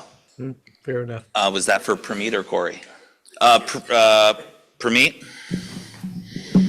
Hey, can I request that we not allow something like this for ULURP actions? I think this would be pretty confusing to the city if we're giving two different opinions in a ULURP action. Corey and then Christine. Yeah. I'm partially on the fence about this. I do want to weigh in that I think we've seen on the Supreme Court, at the federal level, the role that minority reports can play. I think, especially to the point made about contentious, votes that were decided by a single percentage point or something, right? I think there's a role to be had. We have a board that's pretty progressive. We tend to agree on a lot of things, not unanimously. I've seen some horror stories from more conservative boards that, I know there were folks that felt stymied, because they have less democratic processes than we have.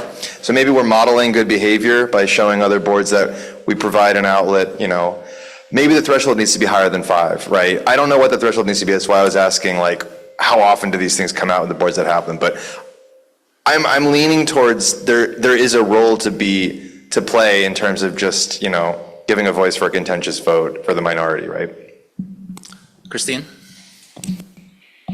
Oh, and also, if I don't hear a question, I'm just passing it on to the next, so folks can voice their thoughts. Yeah, Yes. and I would just say quickly, we have to remember that our votes are only advisory. That's our whole role here. And so to the extent that we're only advisory on something like a ULURP vote, which is going to be considered by the city council or DCP, having the majority and the minority and which is also going to come with a reflection of the full board vote, whether it's, 40 to 10 or 35 to 15, whatever.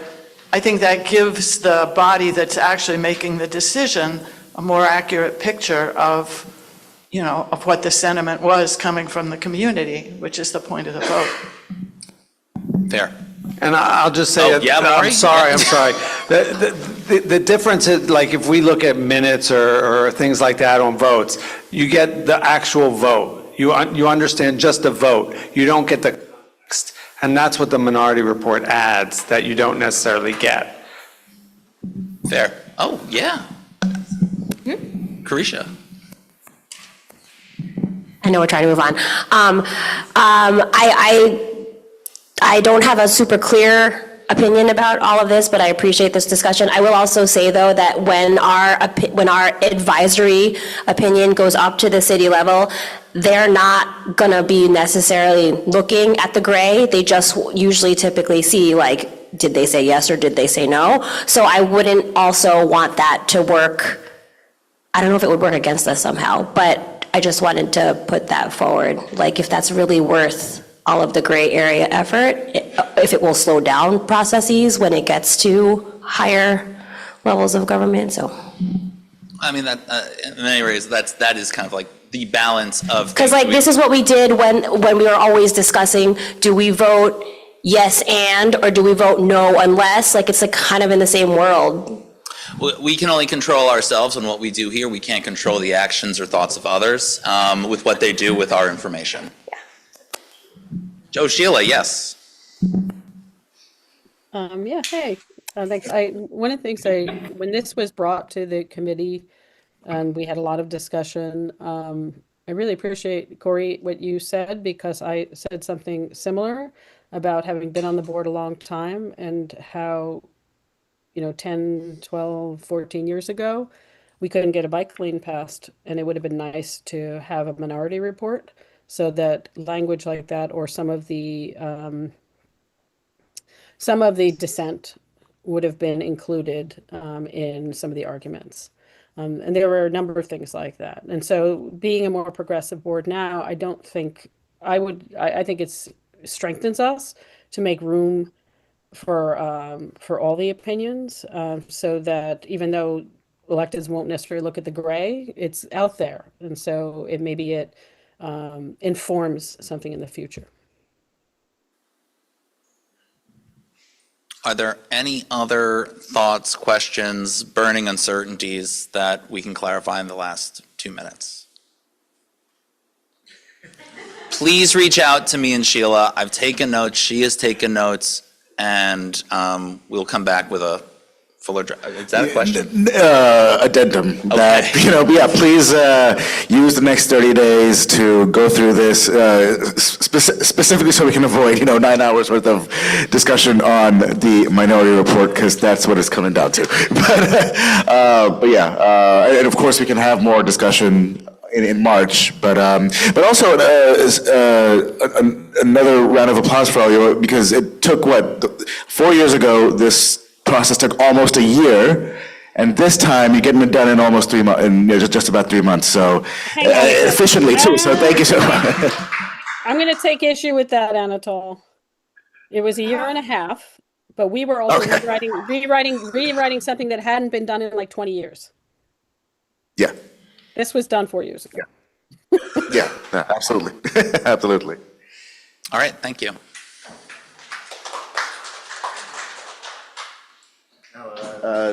Debbie for the district manager's report.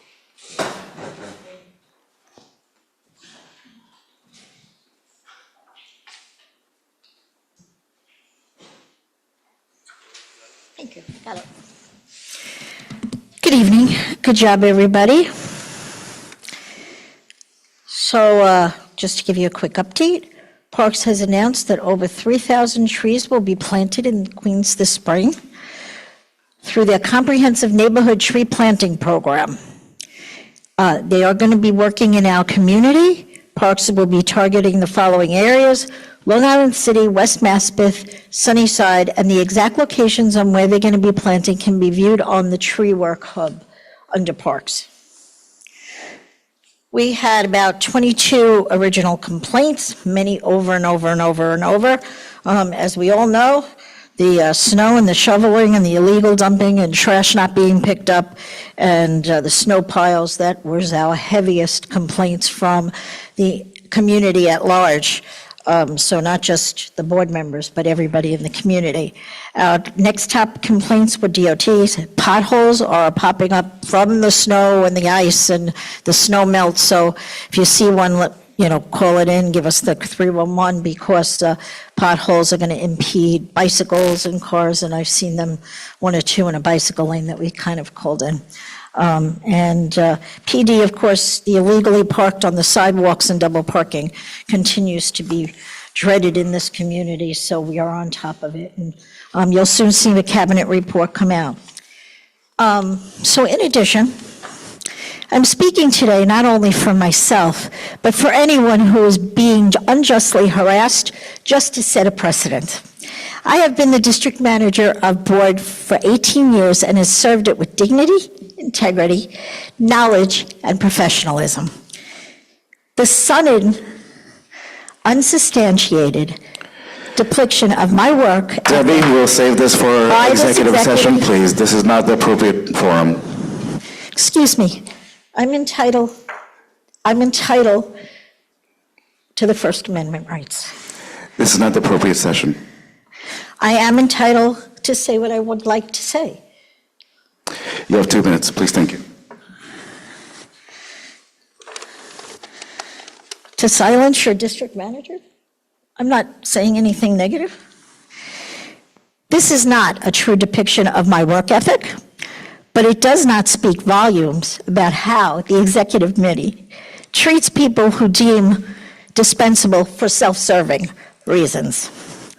I have given the better part of my life to city services, and now my character and work ethic are being defamed. I've complied with everything I've been asked, on time, early, and still unsatisfactory. Conjuring up reasons to dismiss me, a mature professional, in my private life has become too prevalent in the current political climate. No one, no matter the age or religion or discrimination against, especially after giving decades of services to the community, the lives, and showing up always on time to build the trust with many different variations of the board, have advocated for community and beyond. I'm not going to go through the whole thing as the chair requested. But I will say, this is not just about one person. This is about the message being sent to every long-serving employee, every community advocate, every person of faith, every older professional who wonders whether loyalty, hard work, and dedication still matters. Fair process matters. Transparency matters. Respect matters. Let me be clear. Accountability is appropriate when wrongdoing exists. But there has been no allegation, no documented failure, no misconduct present.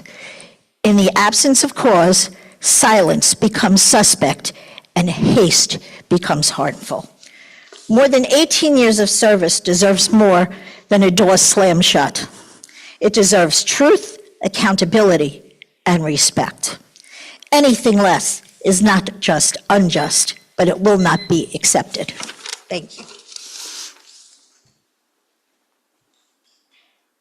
Thank you, Debbie. Okay, we'll move along to committee votes or committee reports and the vote for the Transportation Committee.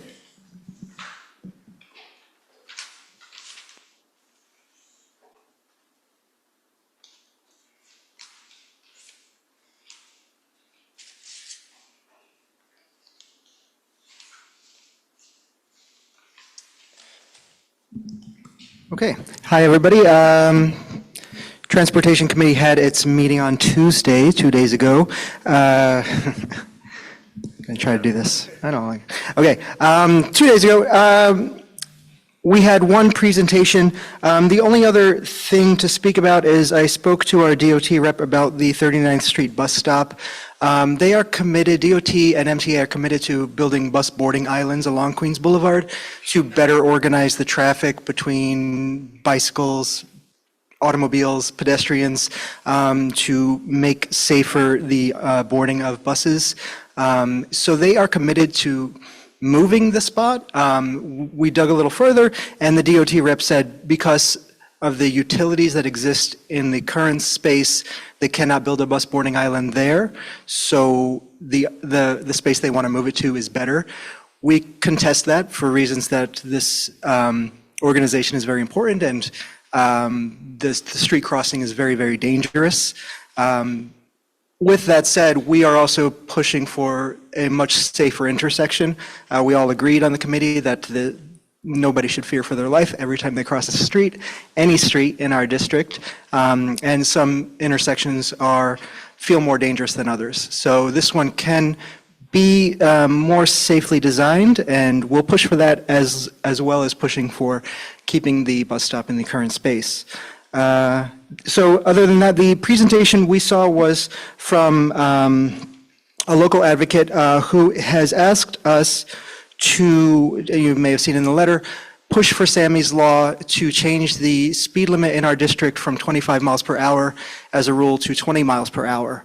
We were given many facts and data about the desire for this, as well as the reason for it, namely being that somebody, a pedestrian or bicyclist hit by a vehicle at 20 miles per hour has a much greater chance of surviving and being caused less grievous injury than somebody being hit at a higher speed, namely 25 miles per hour or higher.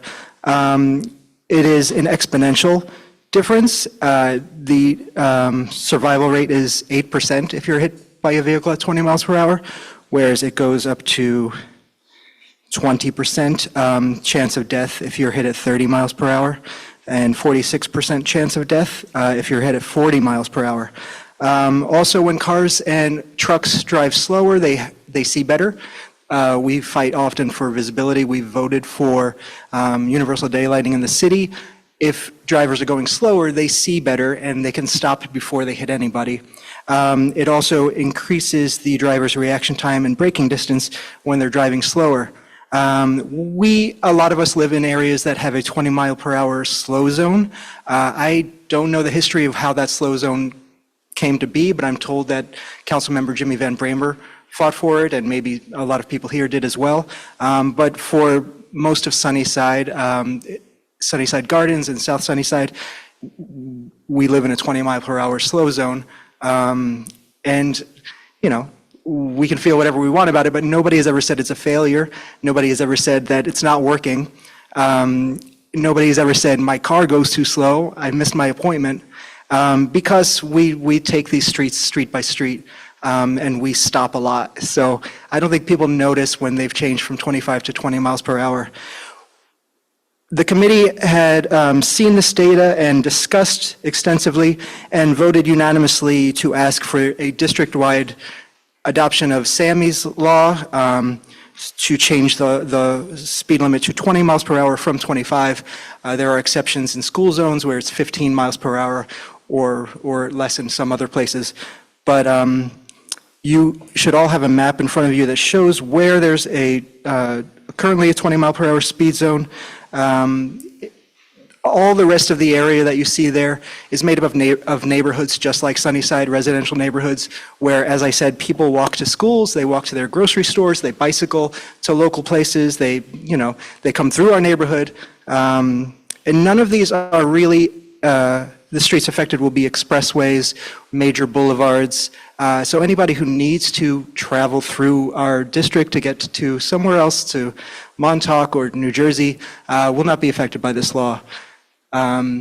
So we voted unanimously yes, and we thought it's so important, and maybe it would have more power if the entire board looked at the same data, looked at our letter, and voted as well. We did, again, vote for universal daylighting. I think everybody cares about street safety. We are all pedestrians, and we all move on these streets in some capacity. Just one other thing, 68% of New York City residents want 20 mile per hour streets, where currently 25 mile per hour streets exist. Everyone wants slower speeds on the streets that they live on. So this is a very, very popular thing. So if we can help move that along, just one last thing, a history of Sammy's Law is that it was pushed for a long time to be passed as a law. It was, as we heard from Daisy before, it was fought very, very hard by a lot of people, putting in a lot of time. It was finally passed, but not really adopted by the former mayor. And there are no streets that were changed in our own district. So we think that should change. As a committee, we recommend voting and sending a letter to the DOT that we would like to see the entire district adopt Sammy's Law to change the speed limits to 20 miles per hour. Yes? Okay, thank you. It's not really it's not really a question, it's more like a comment. Well, I think procedure. Oh, okay, sorry. Okay, so I'll make a motion. I'll make the same motion we made in the committee, which is, whereas there has been a traffic death and over 1,000 injury crashes in our district in 2025, whereas we know reducing speeds lowers the risk of serious injury crashes, whereas CB2 already has successful slow zones for Sunnyside, and whereas Sammy's Law allows for implementation of district-wide slow zones by New York City DOT, we request the City of New York implement a slow zone of 20 miles per hour, including 15 miles per hour in school zones, on all streets with fewer than 3 lanes as applicable under Sammy's Law in Queens Community Board District 2. Second. Thank you. Discussion? Letitia. Hi, so I know in some school zones, I'm thinking of like in Brooklyn, they have times and like they have signs posted when the time is in effect. So I don't know if that would be something that would be added here or something with DOT. But I am so in support of this because I complain about 48th Street like every meeting. And most recently, yesterday, my kid and his friends were cursed at when they had the light and were yelled at racial slurs when they were crossing the street. So, yeah. Yeah, I'm very sorry to hear that. And I know the challenge it is to be a parent worrying about your kids when they're around you or when they're not around you on these streets. I have a 5th grader who's just at that age when she wants to walk to school and not walk to school. And I can name an intersection where I feel like she may get hit, so she cannot do that. I don't know what the rules are for the time changes. We celebrate the spirit of Sammy's Law and hope that DOT can figure it out, which is that we want it to be lowered, but somebody else might have an answer. Hi, I have a quick question. I don't know well at all the Sammy's Law.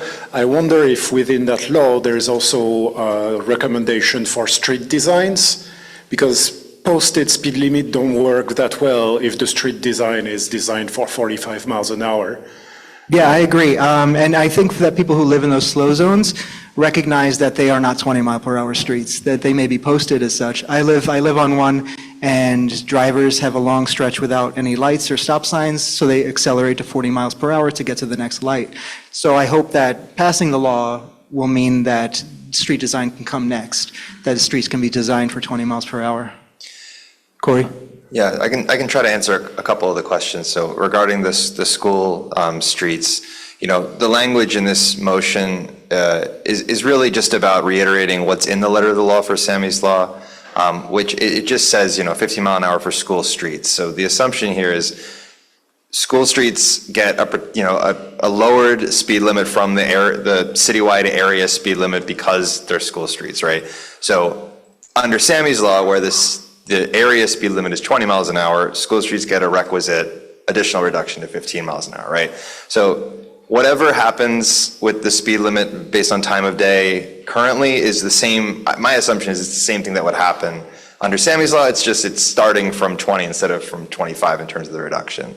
The point about street designs is also something we discussed in the committee. And the way a lot of this works, right, is when you redesign a street and do traffic calming elements, you have a design speed, right? You're considering treatments based on the design speed. If you have a design speed of 40 miles an hour, you're not going to do like the traffic calming boulders that you see, because that's really dangerous, right? So to Riley's point, by lowering the speed limit, you can now access a lower design speed element, right? And I think that's what we all want. Another thing to keep in mind is there's a carve out in Sammy's Law, like Riley mentioned, for arterial roads, for these multi-lane, like 3-lane roads. Those tend to be the ones that are higher speed in our district anyway. So those streets, unfortunately, aren't really affected by Sammy's Law. We fought really hard. It's one of the political sausage making that it took to get it passed finally. We can keep fighting to get those roads redesigned too, but I think this is a fairly uncontroversial ask because it's going to affect the roads that are already 25 miles an hour. They're already residential streets like Riley described. So I'll reiterate my comments about, with Daisy. I was part of the coalition that, fought for 2 years to get Sammy's Law passed. Amy Cohen, the mother of the Sammy that Sammy's Law is named after, went on a hunger strike to get this thing passed.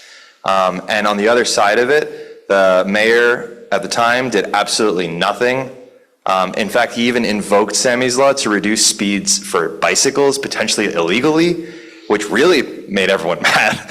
So this is about honoring, her efforts, honoring Families for Safe Streets, honoring the New York Safe Streets Coalition and all the work the advocates have been doing, and, implementing this law as it was intended to be implemented by all of those folks.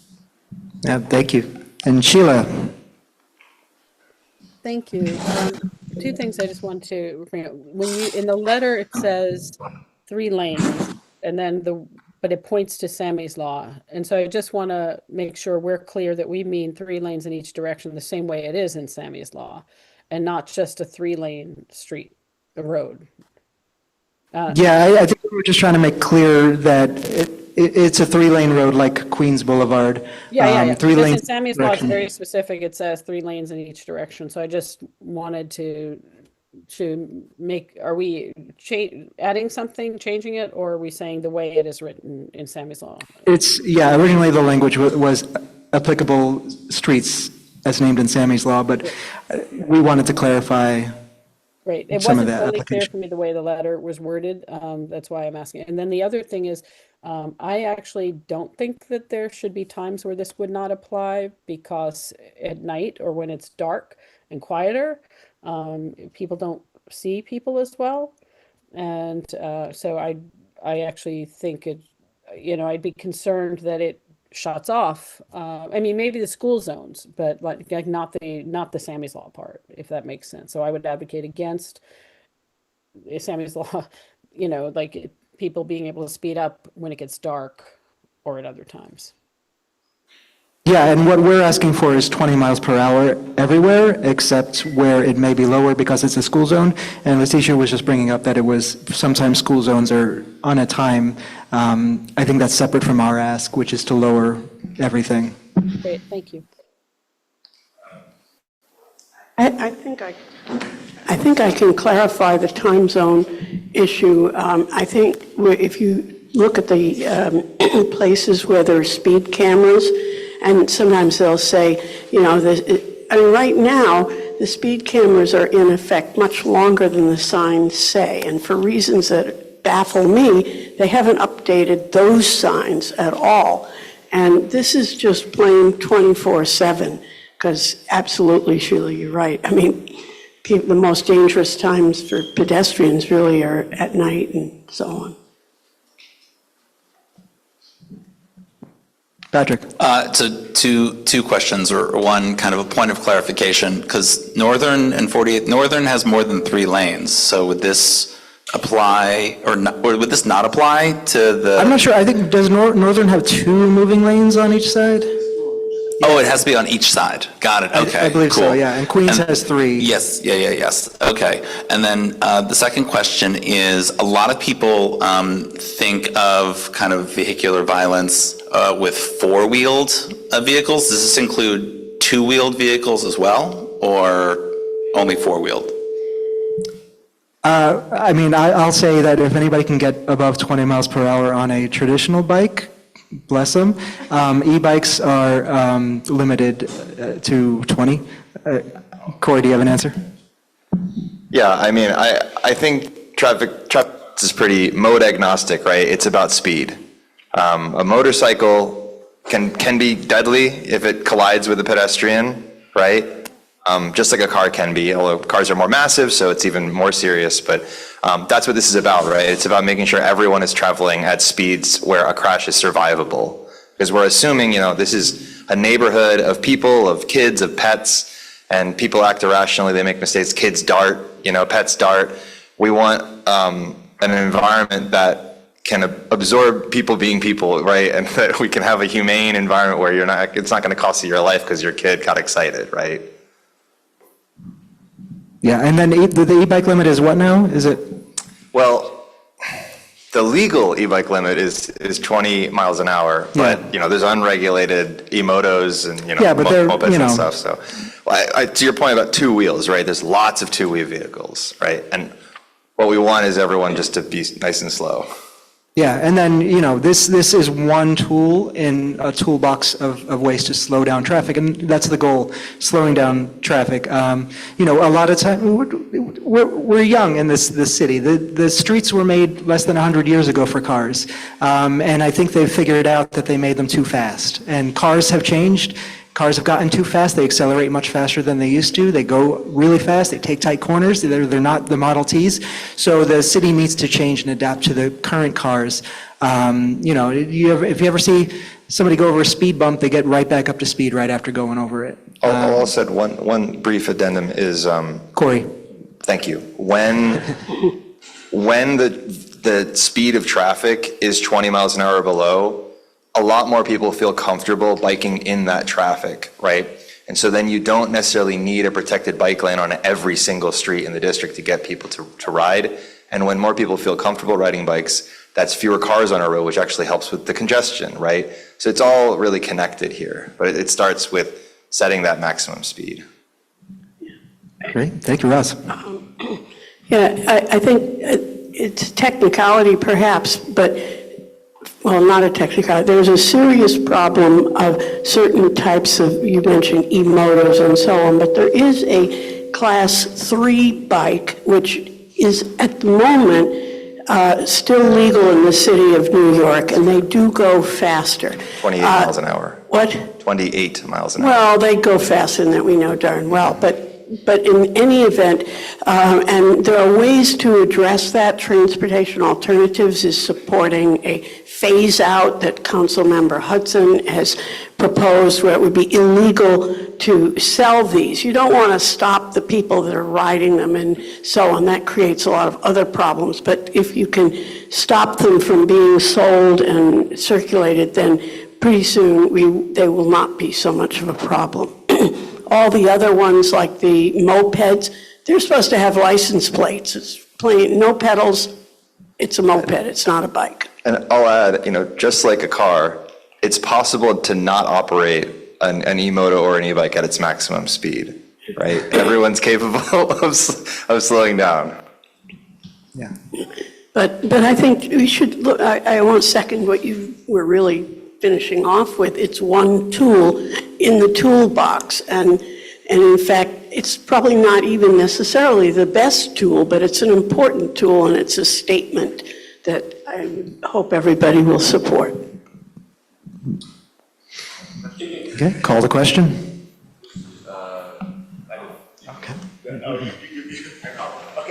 Okay. Show of hands, maybe this needs to be a roll call. No, just a show. Okay, all in favor of the motion made today?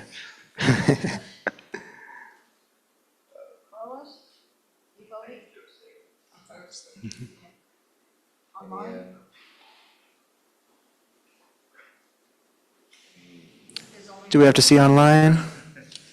Folks online are okay. Only one abstention? All right, anybody opposed? Yes, anybody opposed? The abstention, one abstention. Oh, One no, abstention. You're opposed or abstaining?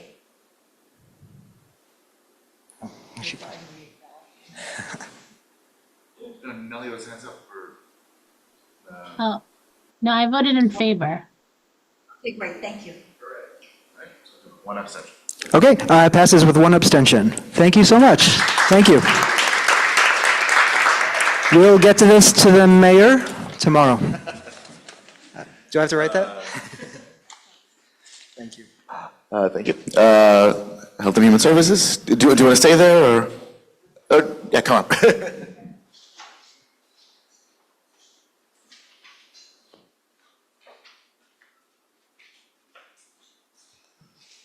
Okay, a few things. Okay. For our January meeting, we had two presentations, one on organ donation and the other on blood donation. As you know, the January 25th blood donation drive at Queen of Angels was canceled due to the snowstorm. But I encourage you to check out the New York Blood Center website, the www.nybc.org, to find a nearby blood donation location. There is still a blood emergency. So For our next meeting, it's scheduled for February 9th at 6 PM. It's virtual, and we have two presentations, both from New York City Department of Health, and where we're going to have a presentation on New Family Home Visits Initiative and one on vaccination schedules. I encourage everybody to attend. It's virtual, as I said. Monday's going to be cold, so good time to log in. The meetings are recorded, so you can always watch after the fact, but by attending, you'll have the opportunity to ask questions and get clarification. And they're live streamed, okay. Thank you for that, okay. And then the final thing that I wanted to say is, back in December, there was a question that was asked about whether or not are there federal restrictions on states and cities from establishing their own vaccine guidelines, and if so, what are they? So we asked Adam Lee, who is the constituent liaison, field representative for Grace Meng. He got back with an answer this week, so I just wanted to read out what he said. He said he conferred with his office in Washington, D.C., and so he wanted to share some information about the question that was raised. He said states are primarily responsible for enacting and enforcing laws that promote public health and safety, including vaccine mandates. As a result, federal guidance on vaccines and recommended vaccination schedules serves as recommendations rather than mandates. State and local decision makers take this federal guidance into account to determine their vaccine requirements accordingly. The only quote-unquote restrictions the federal government can impose relate to research, development, and approval of vaccines for use in the United States. Various agencies within the Department of Health and Human Services are responsible for granting approvals for vaccines. It is important to note that vaccines that are not FDA approved cannot be marketed or administered in the United States. So I hope that answers that question, but I encourage you, once again, to come out to our meeting on Monday, and you can ask more questions. Thank you. Karisha, you want to come up? Or?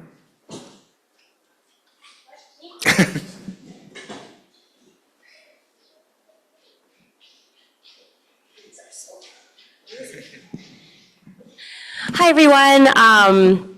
In Arts and Culture last week, we did not have a special guest speaker. We were kind of just setting our intentions and plans within committee work for the year, and we had some great updates from our public members as well as people who regularly come to our meetings. So I do encourage you guys to check out the minutes. They're very entertaining and exciting. Always lots of events in terms of arts and culture in our district. I want to remind everybody as a community, no matter what community you're in, because there is such a vibrant arts and culture population in our district. Our next meeting is this Tuesday. We're going to have material for the arts. Come and talk to us and remind us of all the amazing, robust programs and offerings they give to nonprofits. And also wanted to uplift, just in case folks were not aware, the Deputy Speaker is Dr. Natasha Williams for the City Council. She is also our new Cultural Affairs Chair in City Council, and the new Chair of Parks is Councilmember Ty Hinkerson, who is also from Queens. So just wanted to send out the message that we've got a lot of Queens representatives that we can now keep in communication with, especially for arts and culture, in coordination with other aspects of a healthy community. So we really want to push forward in our committee and in other committees that we do more cross collaboration in terms of messaging and advocacy and things that we want, so that we are more holistically representing the needs of our district. Thank you. And that sounds like a lot of cross-Queens collaboration too. Yeah, that's right. Sheila has a question. Hi, Sheila. Hey, Carisha. Forgive me, but it's a shout up on you, because I don't know if everybody knows, Carisha Baton, our Arts and Culture Chair, was on a panel with the Center for an Urban Future, and it was a big deal. And so she really... Oh, thank you. So I just want to give her a real shout out. Thank you. Thank you so much. Yeah, I'm always trying to represent hard for everything that we all work for here. So thank you. Thank you so much. Danielle, do you want to stay or?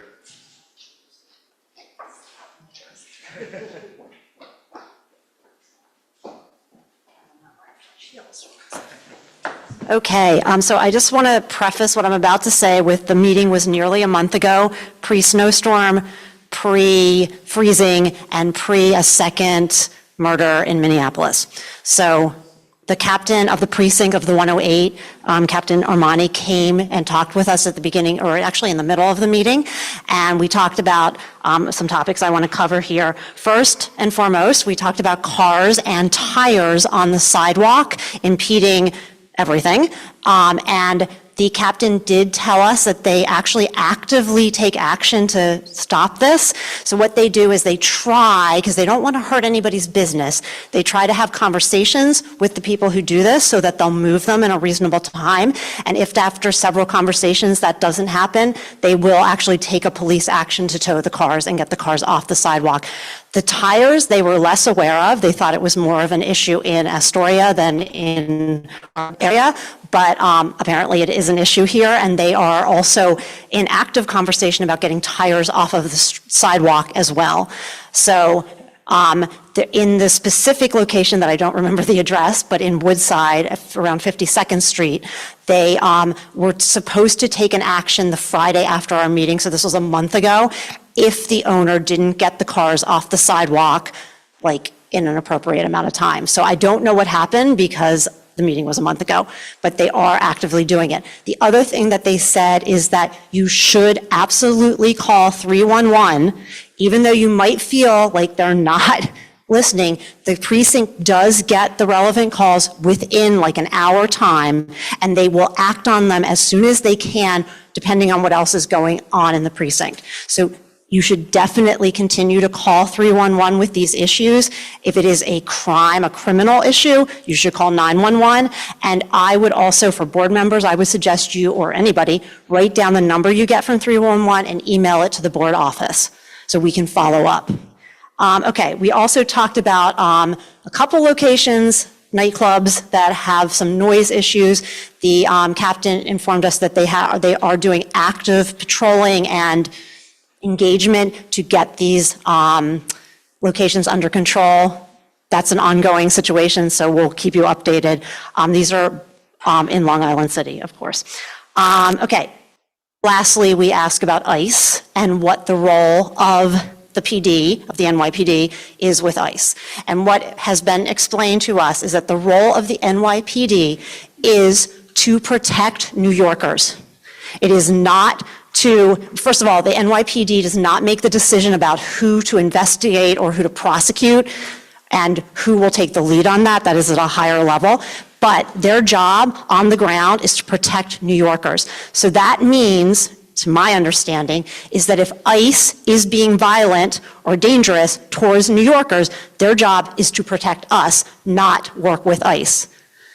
So we should keep that clear, but I would also say that if you see something that is different than that, I don't think that is the case in our 108 precinct, you should report it.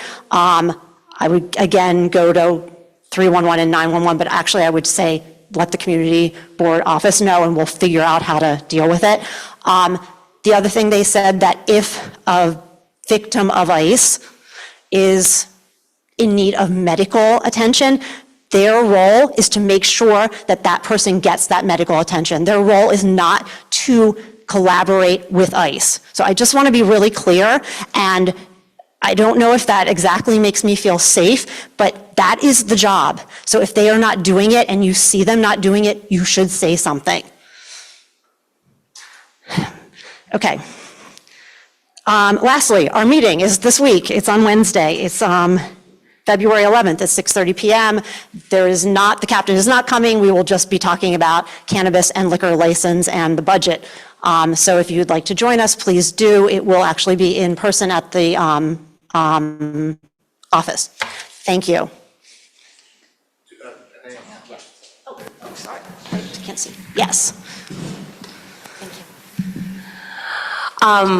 Don't know if this is within your committee, but it also reminded me, and I also had already talked to Anatole about it, but I just wanted to flag for everybody, the meeting that was held at East End Studios to kind of answer questions about the community concerns about sound bleed and all of that stuff. There did end up being some sound bleed 2 blocks away, like where I live, woke up my kids, was a problem. So I just wanted to like uplift if anybody else had experienced that, but also to just collectively, we can help improve that process of communication between NYPD and East End Studios and maybe the bid and whatever, just so expectations are just a little bit more better addressed. The PD will address it, but the problem often becomes that they're actually not, nobody's telling them. Yeah. Like they come to us or they, so. And to be honest, I think it might have also actually been the actual event because they did end up opening their wall and that's why all the sound bled out and they probably weren't supposed to do that. So just wanted to flag that for all of us. That reminded me, this has nothing to do with that. There are precinct meetings, like PD meetings regularly. I believe they're the last Wednesday or Tuesday of the month. They're here at Sunnyside Services, Community Services. I was going to go to the last one, but I missed it because of the snow. But you can go, and if you are concerned about NYPD or you're concerned about something you're seeing going on, you're concerned about noise, you're concerned about ice, you can go and you'll have a few minutes to get up and speak your mind and ask your questions. Thank you. Oh, I can't see. Okay. Yes. Corey. So I do really appreciate you going and speaking for us with them. You know, every single transportation committee meeting, we complain about the NYPD's failure to enforce basic traffic laws, particularly illegal parking in our district. I have wanted to go. The timing's never worked out for me. But if you go again, if you can reiterate that we would love for a representative to come to the Transportation Committee. DOT is there every single month, barring, 1 or 2 absences. We're very nice, like please tell them that, right? Yeah, no, actually because we do talk to the captain regularly. Yeah. I'm going to actually suggest that they go to the Transportation Committee meeting. And I will just say that we covered a lot, but due to the events that had kind of just happened before that meeting, it kind of got a little about that. I'm also glad you're highlighting, the ongoing problem of sidewalk parking. Actually, literally on my walk here, I had to walk around all the cars parked on the sidewalk outside the service center on 39th Street, just across Queens Boulevard from this location. So I went ahead and 311'd it, I'm a good soldier, but I also wonder if there's something we can do to help more people understand the benefit of having it in 311. I can only do so much, right? And I think it would be really helpful if more of the people in our district knew that, one, I was talking to Roz about this, one, reporting it, they might address it. That would be great. But even if they don't address it, now you have a record number that you can send to us, right? And I think that communication could really help exponential this kind of thing, right? Okay.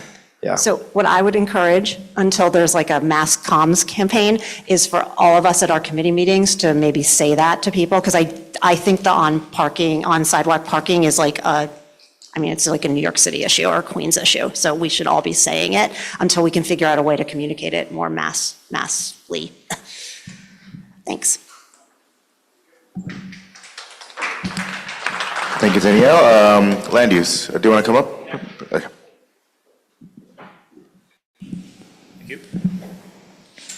So in our January Land Use and Housing Committee meeting, we talked mostly about one development in an early stage. It's 4417 Greenpoint Avenue, the former Bliss Theater.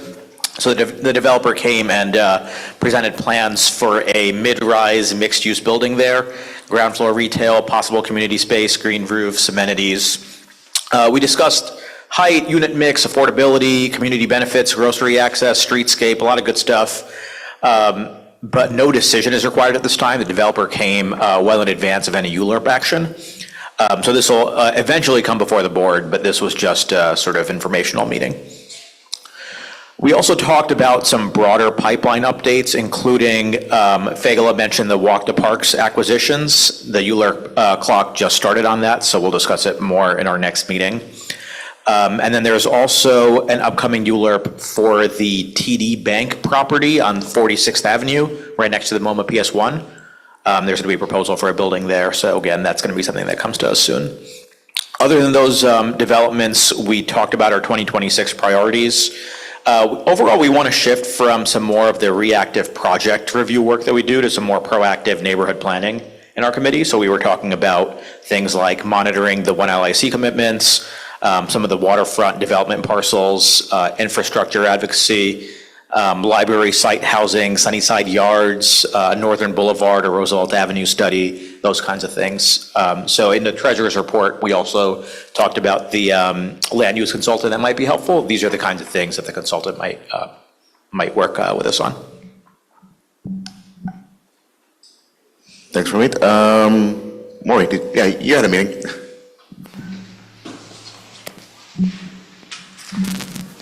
Yes, the Small Business and Local Economy Committee met, and the main thing we discussed was having a small business fair in April or May. Talked about what that would look like. Mainly, we were thinking in terms of having city agencies, different organizations that help support small businesses and micro businesses to grow and to, navigate the city landscape, for lack of a better term. And so we imagine it as, whether it's held in a space like this or somewhere else with city agencies coming as reps, and we would team up with other local organizations like the LaGuardia Entrepreneurship, I forget the exact name of it, it's a small business center, as well as the BIDS and QEDC perhaps, and some other organizations. We also talked about the idea of possibly advocating for the creation of a retail incubator in the district. There are, precedents for tech incubators and food service incubators and commercial kitchens that help small businesses get a leg up. But there's nothing for the retail sector, and retail has been in trouble for a long time. There are a lot of small business makers and designers and artists selling online on Etsy, and they show up at pop-ups in the community all over the city. But maybe they would, if they had a more permanent venue, what would that look like, and can we advocate for that? So that's going to be an ongoing discussion that we'll have. Our next meeting is for February 24th. Would love to get a public member and anybody else who's interested in small business issues and micro business issues. We'd love to have more members.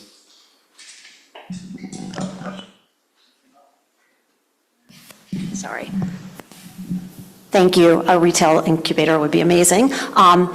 So my question is similar to what I asked Senator Gonzalez's rep.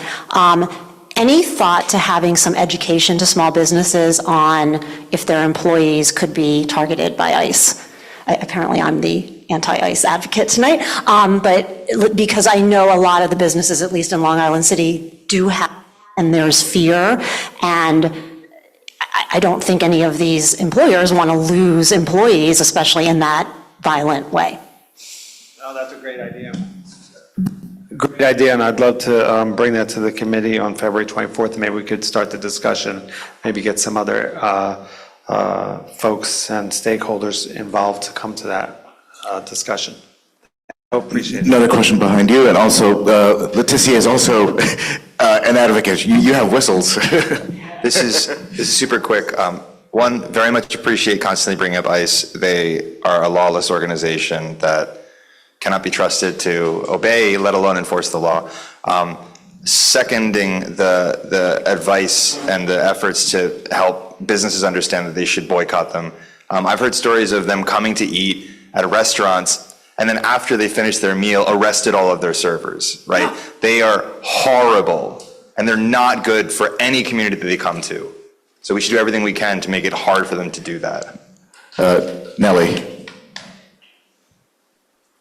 Yeah, this is a good point. I'm glad we're talking about this. Just wanted to share that there are some businesses, restaurants in Long Island City that are doing some work on this.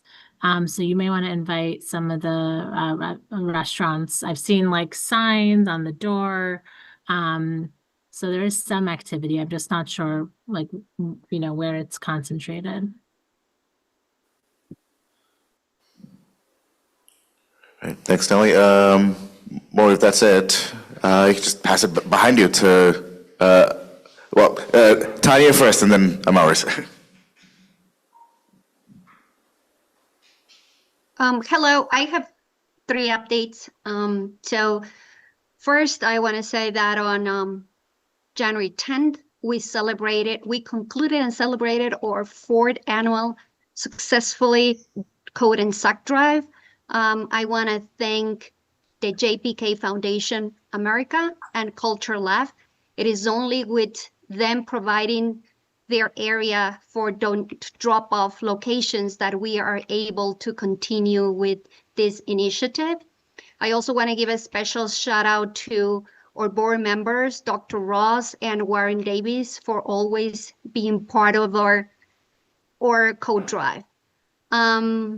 Second, on January 15, we celebrated our first winter meet and greet. And the purpose of this event was really to encourage our neighbors to apply to become a CB2 member, to learn more about our 8 committees. We were excited to have Council Member Julie Wong join us, along with Tiffany Echeverria on behalf of Congresswoman Nydia Velázquez, Carlos Munoz on behalf of Assembly Member Claire Valdez. And last, on January 27, we had a guest speaker, Michael Carlier, Director of Community Boards from the Queensborough President's Office, that provided an update on the importance of becoming a community board member.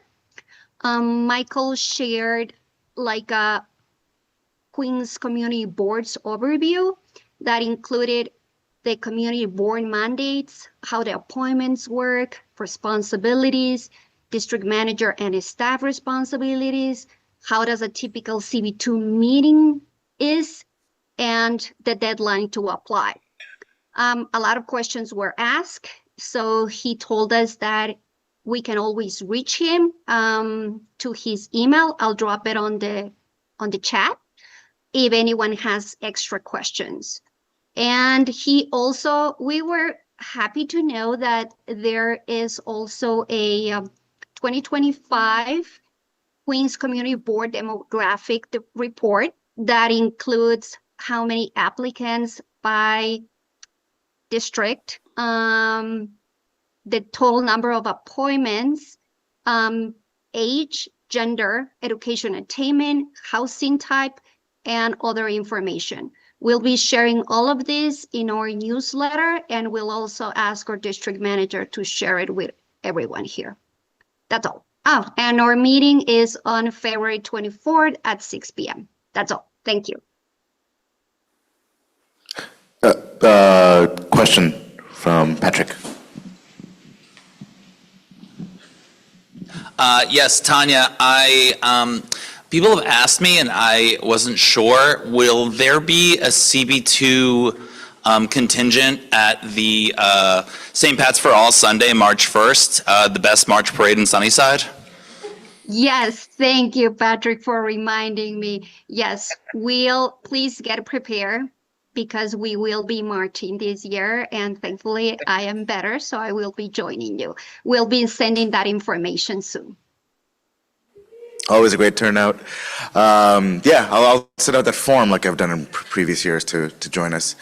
Amaris? Hello. So we have a few updates. I have a list of items. 2 minutes. So the first thing I just want to mention is, there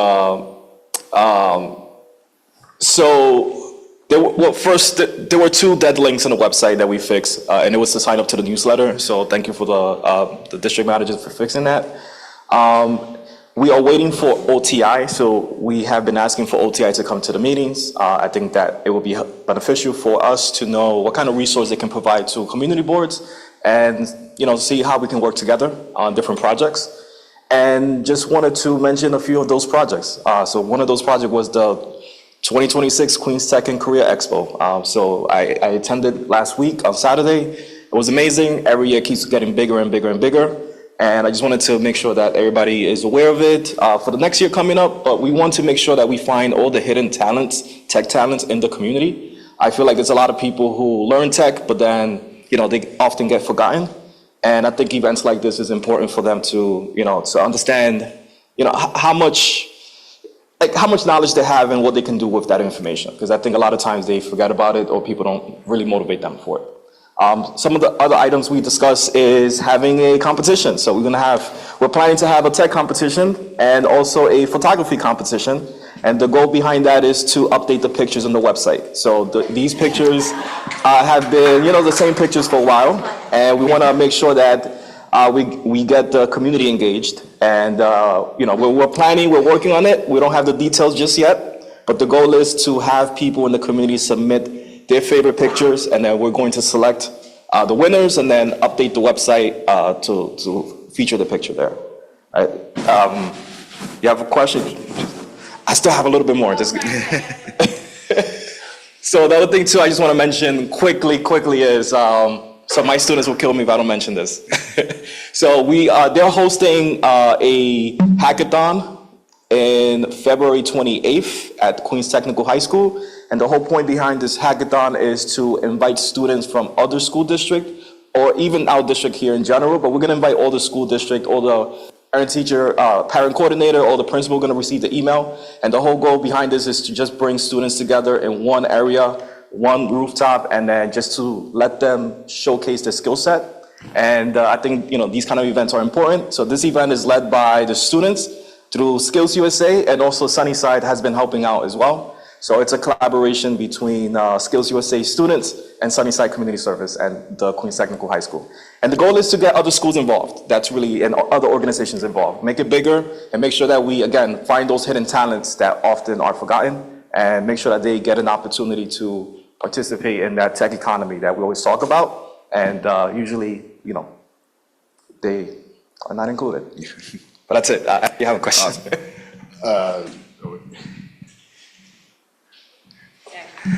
And also, that was updating the photos on the website. That was a great suggestion by Debbie. So appreciate that as well. Yeah, because I was going to say, years ago, through Arts and Culture Committee, we would help populate the photos because there are so many robust arts and culture stuff. So we can also help through our committee to get the word out to our people that usually come. Hey, submit a photo. In terms of the contest part though, maybe, because I know that, for example, the partnership does this, and we could also maybe do it on our newsletter. They'll always, if it's a photo that is tagged or submitted through social media, and then let's say your committee chooses one, and then it gets featured as local photo of the day, and we also blast that on our social, and then it also gets added to the website. That could be a way, because sometimes I also wonder how many people are going to actually participate in that? What are they going to win? That type of thing. But within our committee, we can for sure just provide you a bunch. Do you want to pass it behind you? And we can print a certificate as well, right? To give out to the winners. Yeah. What? Is it Lauren or is it me? No, you gotta, closing us out. So last meeting, we had Beyond Plastics come and present about a piece of legislation that they're supporting. Just generally, it tries to reduce the plastic packaging.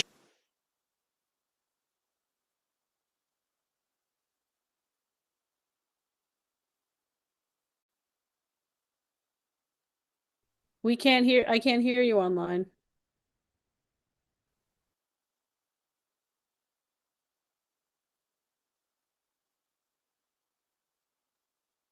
We can't hear anything in there. Can you guys hear us?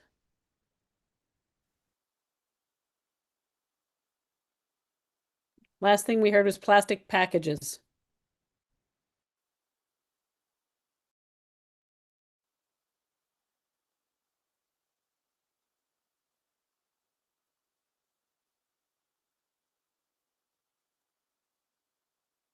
We can hear each other online.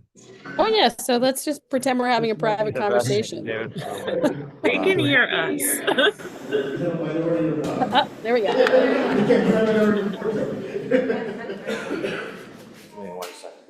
And you're back. Okay. Yes,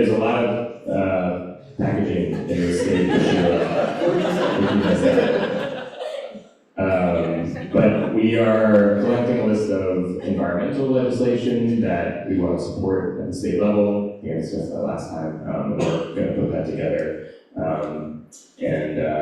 think the only thing I wanted to mention that I realized when they came to our committee was that apparently on our website, we haven't listed that Jessica Gonzalez Rojas is an assemblywoman that represents our district, and I don't believe she is. She was, and she's not. Okay, so that's why. But that is still said on the website, so we should get that changed. That's it. Wait, any motion next week? So I don't have the agenda from me. Is it March 26th? February 26th. February 26th. I think it's motion to adjourn. Thank you. Yeah, see you on the 12th. Okay.